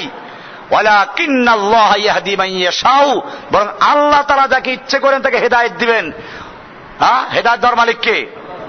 আল্লাহর নবী যখন তার নিজের চাচা হযরতে আলীর আব্বা আবু তালেবকে হেদায়েত দিতে পারলেন না, এরপরে যদি কোনো পীর বলে, কোনো বুজুর্গ বলে, কোনো ওলি বলে উনি হেদায়েত দিয়ে দিবেন, উনি তরাইয়া নিবেন, পার করে নিবেন, এইগুলো পীর না শয়তান? উকিল হয়ে বসে আছে, তোর ওকালাতি দিল কে? এই যে বলল যে দুনিয়ার উকিলের কাছে কিছু বলতে হইলে জজের কাছে বলতে উকিল ধরা লাগে, আল্লাহর সঙ্গে বেয়াদবি করে এই লোকগুলো। আল্লাহকে একটা জজের সঙ্গে তুলনা করেছে। একটা জজ, ওই বেটা নিজের কোনো ক্ষমতা নাই, আইনের অধীনে পরিচালিত, বিচার করতে গেলে সাক্ষী লাগে। আল্লাহ কামুল হাকিমিন, সাক্ষীর প্রয়োজন নেই, আল্লাহ তাআলা নিজে যথেষ্ট। আল্লাহ তাআলা কারো কাছে জবাবদিহি করতে বাধ্য নন, ওরা সবাই বাধ্য। এই লোকটাকে তুলনা করলো কার সঙ্গে? আল্লাহ তাআলা সব জানেন, ওরা কিচ্ছু জানে না। আল্লাহ তাআলা কোন উকিল নিয়োগ দেন নাই, ওরা উকিল নিয়োগ দিয়েছে। আল্লাহ বলছেন, মান যাল্লাযী ইয়াশফা ইনদাহু ইল্লা বিইজনিহি, কে আছে এরকম যে আল্লাহর কাছে সুপারিশ করবে আল্লাহর অনুমতি ছাড়া? তাহলে উকিল নিয়োগ দেওয়া হয় নাই। ওটা কিয়ামতের মাঠে হিসাব নিকাশের পরে যাদের জান্নাতের ফয়সালা হয়ে যাবে তাদেরকে আল্লাহ পারমিশন দিবেন, তারপরে সুপারিশ করতে পারবে। তা আবার মন গড়া সুপারিশ করতে পারবে না। কোরআনে বলা আছে, ওয়ালা ইয়াশফাউনা ইল্লা লিমান ইরতাদা, সুপারিশ করবে ওই লোকদের জন্য যাদেরকে আল্লাহ নির্বাচন করবেন। তাহলে আল্লাহ তাআলা যাদের ব্যাপারে বলবেন এই কোয়ালিটির লোকদের সুপারিশ করো, ওদের জন্য করতে পারবে। তাহলে সুপারিশ করনেওয়ালার অনুমতি দিবে আল্লাহ, কার জন্য করবে তাও নিয়োগ করবেন কে? তাহলে এরা কিসের ঠিকাদার হলো? এরা কিসের উকিল হলো? এই বেটা নিজে যে মাপ পাবে তার কোনো গ্যারান্টি আছে? মনে রাখতে হবে, এই কুসংস্কার আমাদের সমাজে আছে। ইসলামের তাওহীদকে ভুলে গিয়ে এইগুলো এখন দলে দলে এদের পক্ষে লোক আছে, কোটি কোটি মানুষদের অনুসারী আছে।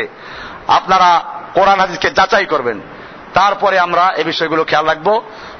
আসমা ওয়াস সিফাতের যে বিষয়টা, আল্লাহর নামের ক্ষেত্রে আল্লাহর একত্ব বজায় রাখা।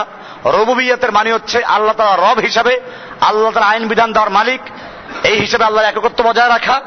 আর উলুহিয়তের মানে হচ্ছে, লা ইলাহা মানে হচ্ছে আল্লাহ তাআলার সার্বভৌমত্ব, ক্ষমতার মালিক একমাত্র আল্লাহ, এক্ষেত্রে আল্লাহ আনুগত্যই চলবে, ছাড়া কারো আনুগত্য চলবে না। এই একত্ব বজায় রাখা, এটার নাম তাওহীদ। এর নাম কি? এর নাম তাওহীদ। আল্লাহ তাআলা একাই, একমাত্র, শুধুমাত্র তিনি। এটাই মুসলিমদের মধ্যে আর আমাদের মধ্যে অমুসলিমদের পার্থক্য। মুসলিমরা একমাত্র আল্লাহকে এই মানে, অন্যরা আল্লাহকে ও মানে, গায়রুল্লাহকে ও মানে। বিষয়টা ক্লিয়ার? ও আর ইর পার্থক্য। ওরা বলে আল্লাহ ও আছেন, মিন দুনিল্লাহ আছে, গায়রুল্লাহ আছে, খাজা বাবা বি আছে, গাজা বাবা বি আছে, ল্যাংটা বি আছে, পীর বাবা বি আছে, এরা সুপারিশ করবে, এরা পার করে নিয়ে যাবে। ইসলাম বলে না, কেউ নাই, লা ইলাহা ইল্লাল্লাহ, ইয়্যাকা না'বুদু ওয়া ইয়্যাকা নাস্তাঈন, আমরা কেবলমাত্র তোমারই গোলামি করি, তোমার কাছেই সাহায্য চাই। আপনি একজনের আনুগত্যের কথা বলেছেন এবং তার কাছে বায়াতের কথা বললেন, কিন্তু ওই ব্যক্তি কিভাবে নির্বাচিত হবে আমাদের দেশে? এটা আমি বলেছি অবশ্য, ইসলামের শুরা ব্যবস্থা আছে। শুরা মানে হচ্ছে আহলুল হাল্লি ওয়াল আকদ, অর্থাৎ যারা ইসলামের জ্ঞানে জ্ঞানী, সর্বদিক থেকে যাদের জ্ঞান আছে, যাদের রায় দেওয়ার মতো যোগ্যতা আছে, এরকম লোকদেরকে নিয়ে একটা শুরা থাকবে, পরামর্শ সভা। এই পরামর্শ সভার মাধ্যমে একজনকে আমির নিযুক্ত করা হবে, সেই আমির শুরার মাধ্যমে পরিচালিত হবে। আল্লাহ রাসূল সাল্লাল্লাহু আলাইহি ওয়াসাল্লামকে কোরআনে বলা আছে ওয়াশাবিরহুম ফিল আমর, আপনি তাদের সঙ্গে পরামর্শ করুন। কাদের সঙ্গে? দেশের সব জনগণের সঙ্গে না, বিশিষ্ট ব্যক্তিবর্গের সাথে। আল্লাহ তাআলা বলেছেন আমরুহুম শুরা বাইনাহুম, কাজে শুরা আছে ইসলামে। এই শুরার মাধ্যমে সারা দেশের, এখন বললাম না যে যেমন খ্রিস্টানদের একটা পোপ মারা গেলে তারা আরেকটা বানায় কেমনে? তারা কি গণভোট দেয়? দেখেন একটা যদি কত বড় বোকামি, ওরা আমাদেরকে বোকা বানাইলো। ওরা আমাদেরকে বললো তোরা গণতন্ত্র নিয়ে থাক, আর ওরা কিন্তু গণতন্ত্র মানে না। ওরা পোপ নির্বাচন করতে ভোট দেয়, গণভোট? গণভোট নাই। দুনিয়ার খ্রিস্টানদের যারা আলেম আছে, ওদের মধ্যে বিচক্ষণ যারা আর রায় দেওয়ার ক্ষমতা আছে, এরা রোমের সেই ভ্যাটিকানে গিয়ে জমা হয়, এরপরে তারা একজনকে নির্বাচন করে। এটা ছিল ইসলামের তরিকা। আপনারা দেখবেন আহলুল হল্লে ওয়াক যেটা আছে, এইটার যারা তাদের পরামর্শে একজন আমির নিযুক্ত হবে।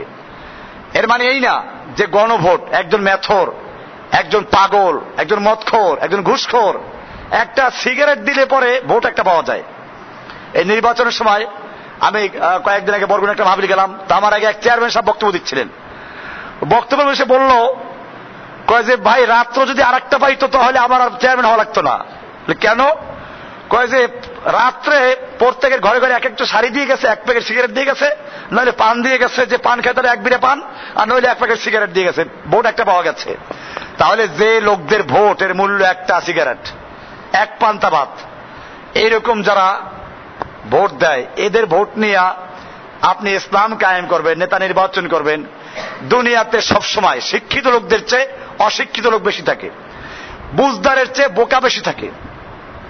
এখন যদি কি করা হয়, এইরকম গণভোট দেওয়া হয়, তাহলে সেক্ষেত্রে মেধাবী, বিচক্ষণ এবং সর্বোপরি যে আল্লাহকে ভয় করে এরকম লোকেরা ক্ষমতা আসবে না। আসবে কারা? ওদের দলের লোকেরা আসবে। এজন্য আল্লাহ তাআলা এই গণভোট, গণতন্ত্র, এটাকে প্রতিবাদ করেছেন। কোরআন বলছে ওয়াইং তোতে আকসারা মানফিল আরদে, হে নবী আপনি যদি এই জমিনে যারা বসবাস করছে ওদের সংখ্যা গরিষ্ঠের মতের অনুসরণ করেন, ইউদিল্লুকা আন সাবিলিল্লাহি, তাহলে তারা আপনাকে আল্লাহর রাস্তা থেকে গোমরাহ করে ফেলবে। এ তো আল্লাহ নবীকে বলা হচ্ছে, আবার জনগণকে বলা আছে। জনগণকে আল্লাহ তাআলা বলছেন ওয়ালামু, জেনে রাখো, আন্না ফীকুম রাসূলুল্লাহ, তোমাদের মধ্যে আল্লাহ রাসূল আছেন। লাউ ইউতিউকুম ফি কাসীরিম মিনাল আমরে, তিনি যদি তোমাদের অনুসরণ করতেন বেশিরভাগ ক্ষেত্রে, লাআনিতুম, তাহলে তোমাদের কষ্ট হবে। তাহলে পরিষ্কার হয়ে গেল, নবীকে বলছেন আপনি সংখ্যাগরিষ্ঠ ভোটের অনুসরণ করবেন না, জনগণকে বলছে তোমরা সংখ্যাগরিষ্ঠের রায় নবীর উপরে চাপাই দিও না, তাহলে তোমাদের কষ্ট হবে। এরকম কোরআনে বহু জায়গায় বলা আছে আকসারুহুম লা ইয়াকিলুন, আকসারুহুম লা ইয়াশকুরুন, আকসারুহুম অমুক অমুক। এই যে কাজগুলো আল্লাহ বলছেন, এতে পরিষ্কার করে দিলেন যে বেশিরভাগ লোক বোকা, বেশিরভাগ লোক অকৃতজ্ঞ, বেশিরভাগ লোক বুঝ নাই। এরকম ভাবে আল্লাহ তাআলা বলছেন। কেন বলছেন? এই লোকদের, বেশিরভাগ লোকদের রায় অনুসরণ করা যাবে না। তো সেজন্য ইসলামের যে সূরা আছে, সেই সূরাটা বুঝতে হবে।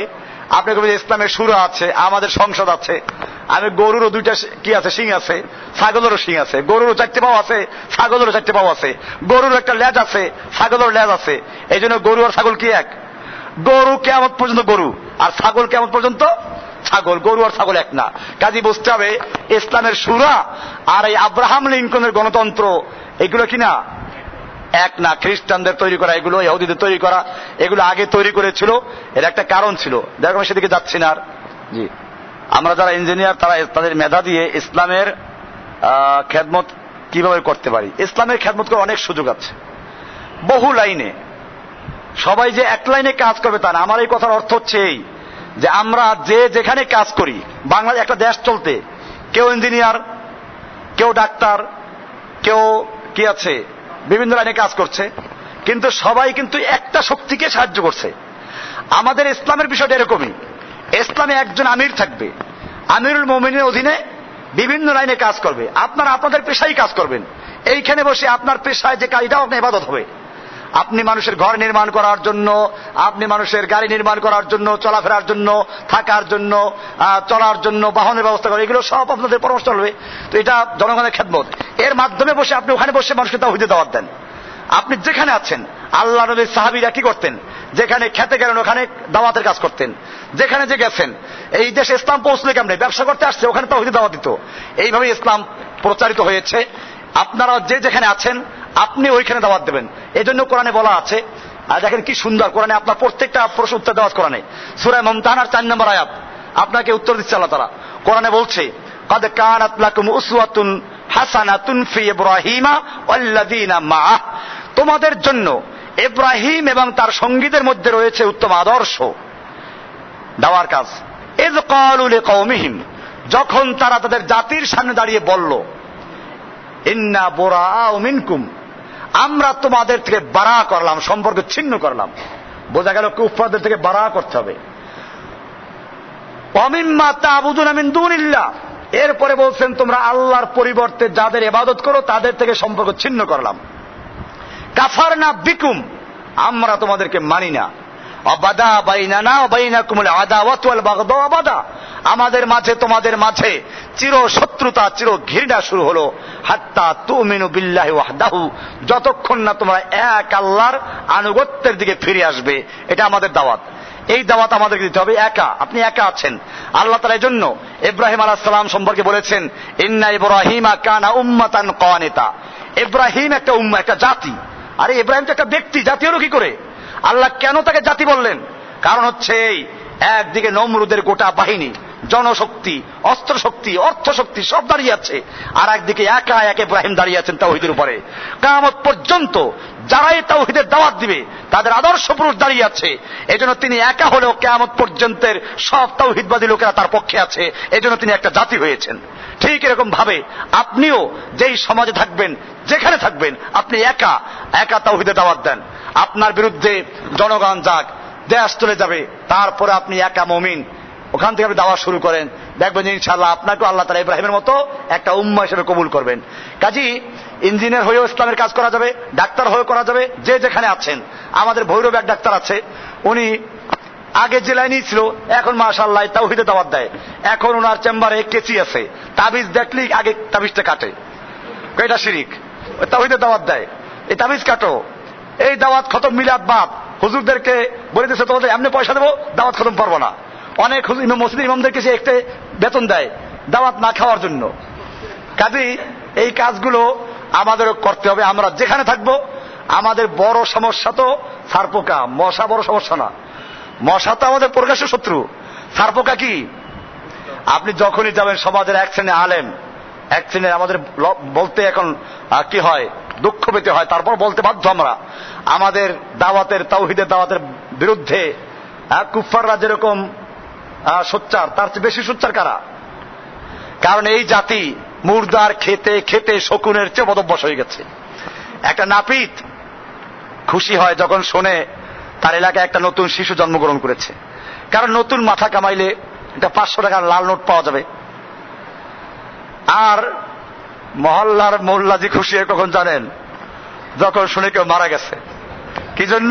এই যে খতমের দাওয়াত পাওয়া যাবে, মিলাদের দাওয়াত পাওয়া যাবে, মৃত্যুবার্ষিকী 40 আছে না এগুলো দেশে, আমাদের দেশে এগুলি কি ইসলামে আছে? আল্লাহ নবী এগুলো করেছেন। এখন কোরআন তো চলে গেছে এই কাজই, তাবিজ লেখা, মুর্দার খাওয়া। এছাড়া যদি আপনি যারা ধর্মকর্ম, যারা না মুসলিম, মুসলমান ঘরে জন্মগ্রহণ করেছেন, আমি মুসলিম, ওরে জিজ্ঞেস করবেন আল্লাহ কোরআন নাজিল করলো কেন, সে বলবে কি? এই তো মানুষ মরলে খতম পড়াইতে হইবে, এই জন্য 40-এ করা, 3 দিনে করা। আর যদি ভূতি ধরে তাহলে তাবিজ লেখার জন্য আছে না এরকম? আমাদের যারা তাবিজ লেখে তারা এই হাদিসগুলো পড়ে যে তাবিজ ঝুলানো শিরিক, পড়ে এরা। তারপরও কেন? ওই পড়াবার সময় ঠিকই পড়ে, কিন্তু একটা চশমা লাগাইয়া দেয়। কি লাগাই দেয়? আপনারা যদি একটা গ্লাস লাগাই দেয়, রঙিন গ্লাস, আপনি দুনিয়া কি দেখবেন? রঙিন দেখবেন, বেশি কিচ্ছু লাগে না। এই আপনারা যারা ছাত্র আছেন, আপনাদেরকে একটা পড়াবার সময় যদি শিক্ষক একটা বুঝিয়ে দেয়, একটা ব্যাখ্যা দিয়ে দেয়, বাস আপনার ওইটা ব্যাখ্যা বদ্ধমূল হয়ে যায়। মাদ্রাসায় যখন পড়ানো হয় যে মানে আল্লাকা তামিমাতান ফাকাদ আশরাকা বিল্লাহ, যে ব্যক্তি তাবিজ ঝুলায় সে আল্লাহর সঙ্গে শিরিক করলো। হুজুর একটু বুঝিয়ে দিল কি? দেখো এই তাবিজ আমরা যে লিখি এটা না, এটা মক্কার কাফেররা আগে কুফুরি কালাম দিয়ে তাবিজ লিখতো, ওইটা শিরিক। আর আমরা যেটা লিখি এটা কোরআন দিয়ে লিখি, হাদিস দিয়ে লিখি, এই জন্য শিরিক না। ছাত্র মাথা জুড়ে বলে ঠিকই, তাহলে আমরা তাবিজ লিখতে পারবো। আচ্ছা, আপনারা গিয়ে তাবিজ যে বইগুলো চেক করবেন। প্রথম বিষয়, এই তাবিজগুলো যে লেখে আসলে কি কোরআন দিয়ে লেখে? কোরআনের নকশা আছে না? বিসমিল্লাহ মানে 786 লেখে কিনা? এরপরে সূরা বাকারার নকশা, আলে ইমরানের নকশা, ইয়াসিনের নকশা। আচ্ছা, আমি যদি আজকে নামাজে দাঁড়াইয়া বলতাম 786, 550, 127, 3 রুকু, আপনারা কি বলবেন? পাগল কোত্থেকে আসছে? তাহলে বোঝার এটা কোরআন না। নামাজে যদি সূরা বাকারার নকশা বললে নামাজ না হয়, ওটা কোরআন না। তাহলে তাবিজে যে নকশা লেখে ওটা কোরআন হলো কি করে? পরিষ্কার কিনা? এরপরে বিষয়টা হচ্ছে এই, আল্লাহর নবী কি তাবিজ কোরআন দিয়ে লিখেছিলেন? ঝাড়ফুঁক জায়েজ আছে, আল্লাহ নবী ঝাড়ছেন, এটা জায়েজ আছে না? জায়েজ না। কিন্তু এই তাবিজ লেখা, এরপরে আবার লেখে কালো মুরগির তাজা রক্ত লাগবে। কালো মুরগি কেন জানেন? যেন ফার্মের মুরগি কেউ না নিয়ে আসে। আর তাজা রক্ত কি জন্য জানেন? তাজা রক্ত এই জন্য যাতে করে কেউ বাড়ির থেকে জবাই করে বোতল ভরে রক্ত না নিয়ে আসে, হুজুরের বাড়ি এসে জবাই করে। আর হুজুরের বাড়ি এসে জবাই করলে কোন পাগল এমন আছে যে এই মুরগি আবার ফেরত নিবে? কেন হুজুরের বাজারকে যাওয়া লাগলো, টাকা তো পরে পাইবে হাতিয়ে 501 টাকা, ওটা পরে আছে, আর মুরগি পাইলে ফাও। তো এইভাবে এই জাতিকে ধ্বংস করা হয়েছে, এইভাবে কোরআনটাকে নিয়ে গেছে এই দিকে। এই যে মনে রাখতে হবে যে কোরআনটা এসব কাজের জন্য আসে নাই। আমার হুজুররা কি করবে? মুর্দার খেতে খেতে এমন হয়ে গেছে। আপনারা মারফুল কোরআনটা খুলে দেখবেন, লেখা আছে তাফসীরে মারফুল কোরআন আছে একটা, এই যে সংক্ষিপ্তটা যেটা আছে মদিনা থেকে যারা ছেপেছে ওইটা, বা আপনারা যে কোনো মারফুল কোরআন দেখতে পারেন, ফাউন্ডেশনে আছে। সূরা বাকারার 41 নম্বর আছে তাফসীরে, সূরা বাকারার ওইটার 192 আর সংক্ষিপ্তটার 35 পৃষ্ঠায় লেখা আছে পরিষ্কার, মৃত্যু ব্যক্তির ইসালে সবের উদ্দেশ্যে পারিশ্রমিকের বিনিময়ে খতমে কোরআন, দোয়া, ওজিফা সম্পূর্ণ হারাম। যে পড়ে সেও হারাম কাজ করে, যে পড়ায় সেও হারাম কাজ করে। এই যে মুর্দার খাচ্ছে, হারাম খাচ্ছে না? হারাম খাচ্ছে। সুদ খায় যে, সে তো সুদ হারাম মনে করে খায়, পাপ মনে করে, জীবনের কোন এক পর্যায়ে তওবা করতে পারে, নসিব হইতে পারে। আর এই বেটার করে কি মনে করে? এবারে হারাম খায় সবের কাজ মনে করে। তাহলে চোর চুরি করে, ডাকাত ডাকাতি করে, জেনাকার জেনা করে, ওটা হারাম মনে করে করে, ওর জীবনে তওবা নসিব হতে পারে। কিন্তু এই বেটা যে হারাম খাচ্ছে, তার তওবা নসিব হওয়ার কোন সুযোগ নাই। এই যে মনে রাখবেন, এগুলো বেদাত, এই হারাম কাজগুলো আমাদের সমাজে চলে আসে। অথচ দোকান শুরু করার সময় মিলাদ দিয়ে শুরু করে, আর যে মৌলবীর সুরটা ভালো হয়, কি সুন্দর, দাঁড়াইয়ে মিলাদ পড়লে আরো খুশি। এরপরে শুরু হলো কি দোকানে হারাম মাল বিক্রি করা। 1 নাম্বার মাল বিক্রি করলো, আসলে 3 নাম্বার, কোন নাম্বারই নাই। এই যে লোকগুলো আছে, নবীর নাম দিয়ে, আল্লাহর নাম দিয়ে, মিলাদ দিয়ে তারপরে শুরু করলো, এগুলো আমাদের বর্জন করতে হবে। আর কোন প্রশ্ন আছে নাকি? আমরা ঠিক কখন জিহাদ শুরু করব দিন প্রতিষ্ঠার জন্য, এবং দিন প্রতিষ্ঠার মানহাজ যে একমাত্র জিহাদ, এই ধারণাটির ব্যাপারে শরীয়তের কোনো আছে কিনা? প্রথম বিষয় হচ্ছে এই, দিন কায়েমের জন্য আমি একমাত্র জেহাদ বলি না, জেহাদটাকে বলছি যে এটাই চূড়ান্ত, চূড়ান্ত অর্থাৎ জেহাদের দিন কায়েমের রাস্তা। আমি বলছি না শুরুতে যে দুধ, সবাই যে কাজগুলো করে, দাওয়াতের কাজ চলবে, এক দলে দাওয়াত দিবে, এক দলে তালিম দিবে, এক দলে ব্যবসা করে মুজাহিদদেরকে টাকা দিবে, এক দলে মুজাহিদদের পক্ষে লেখালেখি করবে, এক দলে মুজাহিদদের বিরুদ্ধে যে অভিযোগগুলো তার জবাব দিবে, আর এক দলে ময়দানে লড়াই করবে। এটার নাম কি? তাহলে এইভাবে দিন কায়েম হবে। এখন এটার দলিল আছে, আল্লাহ রাসূল সাল্লাল্লাহু আলাইহি ওয়াসাল্লাম, কোরআনেও আছে, বহু আয়াত আছে। কোরআনে আল্লাহ তাআলা বলছেন, ইন্নাল্লাহা ইউহিব্বুল্লাযীনা ইউকাতিলুনা ফী সাবিলি সাফফান কান্নাহুম বুনিয়ানুম মারসুস। এটা বলা আছে। আল্লাহ রাসূল সাল্লাল্লাহু আলাইহি ওয়াসাল্লাম বলেছেন, লা তাযালু তায়িফাতুম মিন উম্মতি, আমার উম্মতের একটা দল থাকবে কিয়ামত পর্যন্ত, ইউকাতিলুনা আলাল হক্কে, তারা হকের উপর লড়াই করবে। আল্লাহ বলেন কোরআনে, ইন্নাল্লাহা আশতারা মিনাল মুমিনিনা আনফুসাহুম ওয়া আমওয়ালাহুম বিআন্না লাহুমুল জান্নাহ ইউকাতিলুনা ফী সাবিলিল্লাহ ফায়াকতুলুনা ওয়া ইউকতালুন। নিশ্চয় আল্লাহ তাআলা মুমিনদের থেকে তাদের জান এবং মাল ক্রয় করে নিয়েছেন জান্নাতের বিনিময়ে। তারা আল্লাহর রাস্তায় লড়াই করবে, তারা মারবে আর মরবে। তারা কি করবে? মারবে আর মরবে। তাহলে এখানে লড়াই কথা আছে। এরকম শহীদ যারা হবে তাদের সম্পর্কে অনেক মর্যাদার কথা আছে, এরা মৃত্যু না। এরকম হবে আল্লাহ হাদিস তো দলিল দিয়ে দিচ্ছি, আল্লাহ রাসূল পরিষ্কার বলেছেন, আমরুকুম বিখামসিন, আমি তোমাদের 5 টাকার আদেশ করছি, আল্লাহ আমারনি বিহিন্না, ওই 5 টাকার আদেশ আমাকে আল্লাহ করেছেন। সেখানে কি বলছেন? সেখানে পরিষ্কার বলে দিয়েছেন কি? বিল জামা, ঐক্যবদ্ধ হও, বিচ্ছিন্ন হও না। এরপরে অবিসামিয়তা, এই তোমার জামার আমির থাকবে, আমির আনুগত্য করবে, কথা শুনবে আর মানবে। অবিল হিজরত ওয়াল জিহাদ, হিজরত করবে, জিহাদ করবে। এখানে পরিষ্কার বলাই আছে, এটাই দলিল। এজন্য মনে রাখতে হবে, এর বিপরীত কোন দলিল আমাদের জানা নাই যে কি করবে। এর বিপরীতে গণতন্ত্র করবে, কুফর মিশে করবে, অথবা খালি আসমানের উপরের কথা বলবে, জমিনের নিচের কথা বলবে, মাঝখানে কথা বলবে না। জনগণকে দাওয়াত দিলে সব ইসলামে চলে আসলে আর জিহাদ লাগবে না। আল্লাহর নবী আমাদের চেয়ে অনেক বড় বুজুর্গ ছিলেন। আল্লাহর নবী যুদ্ধ করেন নাই, লোহার পোশাক পরেন নাই, বদরে যুদ্ধ করেছেন, ওহুদের যুদ্ধ করেছেন, মার খেয়েছেন, দান দান শহীদ হলো। কেন এগুলো করতে হলো? আল্লাহর নবী কি আমাদের চেয়ে বুজুর্গ কম ছিল নাকি? অনেকে আছে জিহাদ করতে হলে ইমান লাগবে, আমাদের তো ইমান তৈরি হয় না, ইমানের মেহনত করতে হবে, ইমানের মেহনত করতে হবে। তো ইমান ছাড়া নামাজ জায়েজ আছে? তো ইমান তোমার নাই, তো নামাজ পড়তে আসো কেমনে? তোমার ইমান নাই, রোজা রাখো কেমনে? হজ করো কেমনে? জাকাত দাও কেমনে? বেঈমানের জন্য জাকাত ফরজ আছে নাকি? নামাজ ফরজ আছে? তো এখানে ইমান লাগে না? ইমান লাগে কোন জায়গায়? খালি আরে বেটা, ওইখানে গেলে ইমান তাড়াতাড়ি তৈরি হয়। আল্লাহ রসুলকে জিজ্ঞেস করা হয়েছে, ইয়া রাসূলুল্লাহ, শহীদদেরকে কবরে কোনো প্রশ্ন করা হবে কিনা? আল্লাহ রসুল কি বলেছেন? কাফা বিল ফিতনাতে বারকুল সাইফ, তরবারির মাথার উপরে তরবারির ঝলকানি তার প্রশ্নের উত্তর হয়ে গেছে। তার মানে যুদ্ধের ময়দানে যখন তরবারি দেখে চমকাচ্ছে, যে কোনো মুহূর্তে গর্দানটা উড়ে যাবে, এরপরেও সে আল্লাহর উপর ইমান রেখে আল্লাহর দিনের জন্য লড়াই করছে। এরপরে তার ইমান সম্পূর্ণ কার দিকে? তুমি 50 বছর মেহনত করে, ইমানের মেহনত করে যে ইমান শক্ত করবা, যুদ্ধের ময়দানে একবার তরবারির সামনে গেলে ইমান সম্পূর্ণ কি হয়ে যায়? শক্ত হয়ে যাবে। কার জন্য? কাজে ইমানের মেহনত ওইখানে গিয়ে করো, কাজে লাগবে। আর সারা জীবন মেহনত করবে, ইমানের মেহনত, তারপরে দিন কায়েম করতে যাইবা, জীবনেও সম্ভব হবে না। এই জন্য মনে রাখতে হবে, আমরা বলি ঠিক আছে দাওয়াতের কাজ করব, কিন্তু শর্ত কি? ওই যে সবগুলোকে সমর্থন করতে হবে, ওই কাজের জন্য লোক লাগবে। এখন তুমি বলো যে না ওটা দরকার নাই, ওটা শুনলে, আমি তো বলি বুশের মাথায় ভাঁজ পড়তো 3টা, আরে এগো মাথায় ভাঁজ পড়ে কয়টা? আরো বেশি, 5টা পড়ে। এই জন্য মনে রাখতে হবে, আজকে জেহাদ মানে কি? চেষ্টা করা। বলেন এরকম, জেহাদ মানে চেষ্টা করা। তো সালাত অর্থ কি? সালাত মানে হলো, সালাত শব্দ তাফসিরে বাইজাবিতে লেখা আছে নিতম্ব হেলানো, এটার নাম কি সালাত? তাহলে আপনি কতক্ষণ ব্যায়াম ট্যাম করে বলেন সালাত আদায় করেছি, আদায় হবে? হ্যাঁ, সিয়াম মানে কি? আর সালাতের আরেকটা অর্থ আছে দোয়া, কিন্তু ওইটা আসল অর্থ। সালাত তাহরিকুস সালাওয়াইন, নিতম্বের 2টা হাড্ডিকে নাড়াচাড়া করার নাম হচ্ছে কি? সালাত। তাহলে আপনি কতক্ষণ নাড়াচাড়া করে তারপর বলেন সালাত আদায় করে আসছি? আপনার সাথীরা থাপ্পড় মারবে, বন্ধ করতে। সালাত এইটাকে বলে? কোনটাকে বলে? সালাতের উযু করতে হইবে, এরপরে তাকবীরে তাহরিমা থাকবে, তারপরে রুকু থাকবে, সিজদা থাকবে, সালাম ফিরবে, এটার নাম সালাত। কোথায় নাকি? হ্যাঁ, এইখানে আর কোনো প্রশ্ন নাই। হজ কাকে বলে? হজ মানে আল কাসদ, মক্কার ইচ্ছা করে চোখ বন্ধ করে বসে রইল, হজ হবে? কেন? শব্দ অর্থ হয়ে গেছে।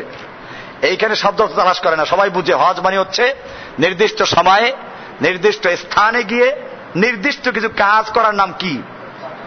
এইখানে আর কোনো কিছু লাগে না। যত সব বিপদ কোন জায়গায়? জিহাদ দেখলে, কারণ এইখানে কি আছে? এই জন্য মনে রাখতে হবে জিহাদের মানে শাব্দিক অর্থ কি আছে।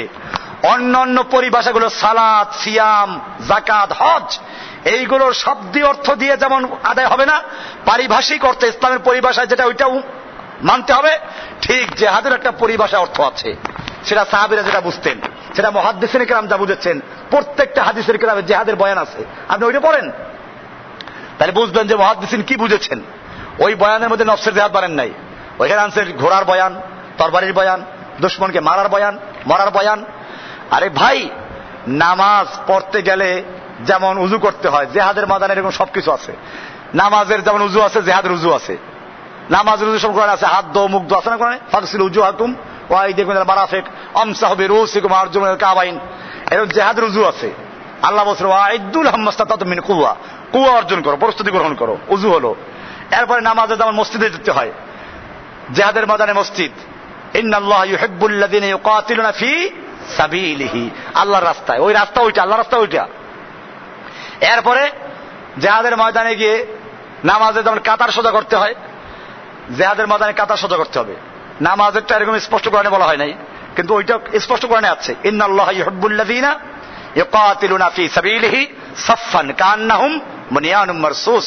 নিশ্চয়ই যারা আল্লাহ রাস্তায় লড়াই করে কাতারবন্দী হইয়া, কাতারে কথা আসছে, কাতারে পরে তাকবীরে তাহরিমা, তাকবীরে তাহরিমায় হাত কোন পর্যন্ত উঠাইতে হইবে এই নিয়ে হাদিসের কিছু হাদিস বিভিন্ন রকম আছে, যে কারণে ফোকাহাদের ইখতিলাফ আছে, হাত কাঁধ পর্যন্ত উঠবে না কান পর্যন্ত উঠবে, কিন্তু লড়াইয়ের ময়দানে হাত কোন জায়গায় উঠাইতে কোরআনে আছে।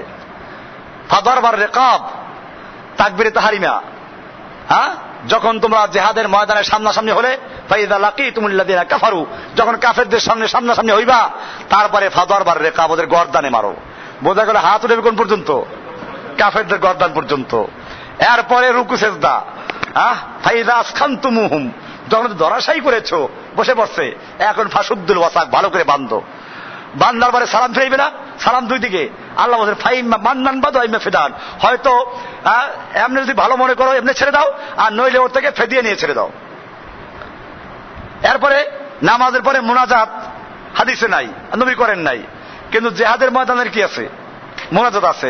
গনিমতের মাল ভাগ করো, গনিমতের মাল ভাগ করো। ফাকুলু মিম্মা গানিমতুম হালালান তাইয়্যিবা, পাক পবিত্র সবচেয়ে ভালো খাও, এটা নিয়ে ঘরে নিয়ে খাও।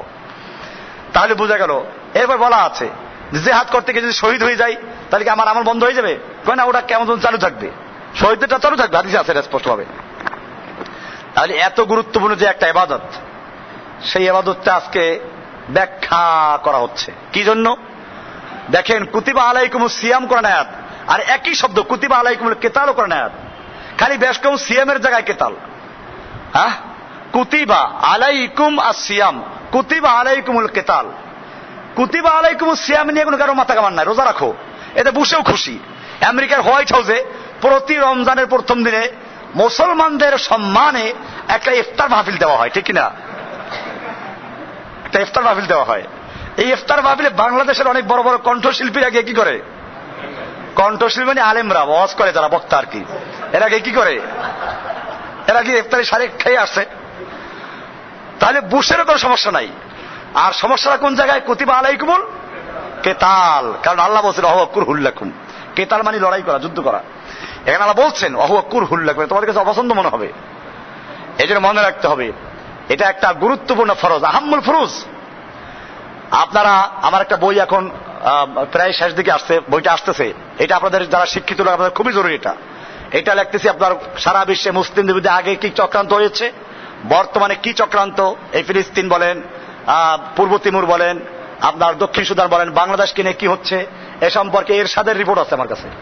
এরশাদ কি বক্তব্য দিয়েছিল সেনাপ্রধান থাকা অবস্থায়, এরপরে বর্তমান সেনাপ্রধান কি রিপোর্ট দিয়েছে, এগুলোর ভৌগোলিক অবস্থানগুলো কি, সব ছবি দিই ইনশাআল্লাহ। এরপরে কুফফারদের বর্তমান যে চক্রান্ত আছে, এরপরে আমাদের কি করণীয় আছে, এটার উপর একটা পুরো একটা বই আসতেছে ইনশাআল্লাহ। এই বইটা আপনাদের জন্য অত্যন্ত গুরুত্বপূর্ণ বই হবে যারা দিন কায়েমের জন্য কাজ করতে চান। এরপর আরেকটা বই আসতেছে একামাতে দিন, দিন কায়েমের সঠিক পদ্ধতি, সেখানে আসবে এই সব বিষয়গুলো, কেমনে দিন কায়েম করবেন, দিন কায়েম করতে গেলে আপনার মর্যাদা কি, ইনশাআল্লাহ এই বইগুলো পড়বেন। আর এতক্ষণ যে আলোচনা করেছি এগুলো আপনাদের কাছে কিতাবুত তাওহীদ আছে, কিতাবুল ঈমান আছে আমার লেখা, এই কিতাবুল ঈমান, কিতাবুত তাওহীদ এই বিষয়গুলো আছে। আমাদের মধ্যে কুফফারদের মধ্যে পার্থক্য কোন কোন জায়গায়, তারপর শুরুতে কিতাবুল ঈমানের শুরুতে আছে নাস্তিকদের জবাব আছে আল্লাহর অস্তিত্ব সম্পর্কে, বিভিন্ন সাইড নিয়ে, স্থল বিজ্ঞান, জল বিজ্ঞান, আকাশ বিজ্ঞান, সবগুলো নিয়ে লেখা আছে।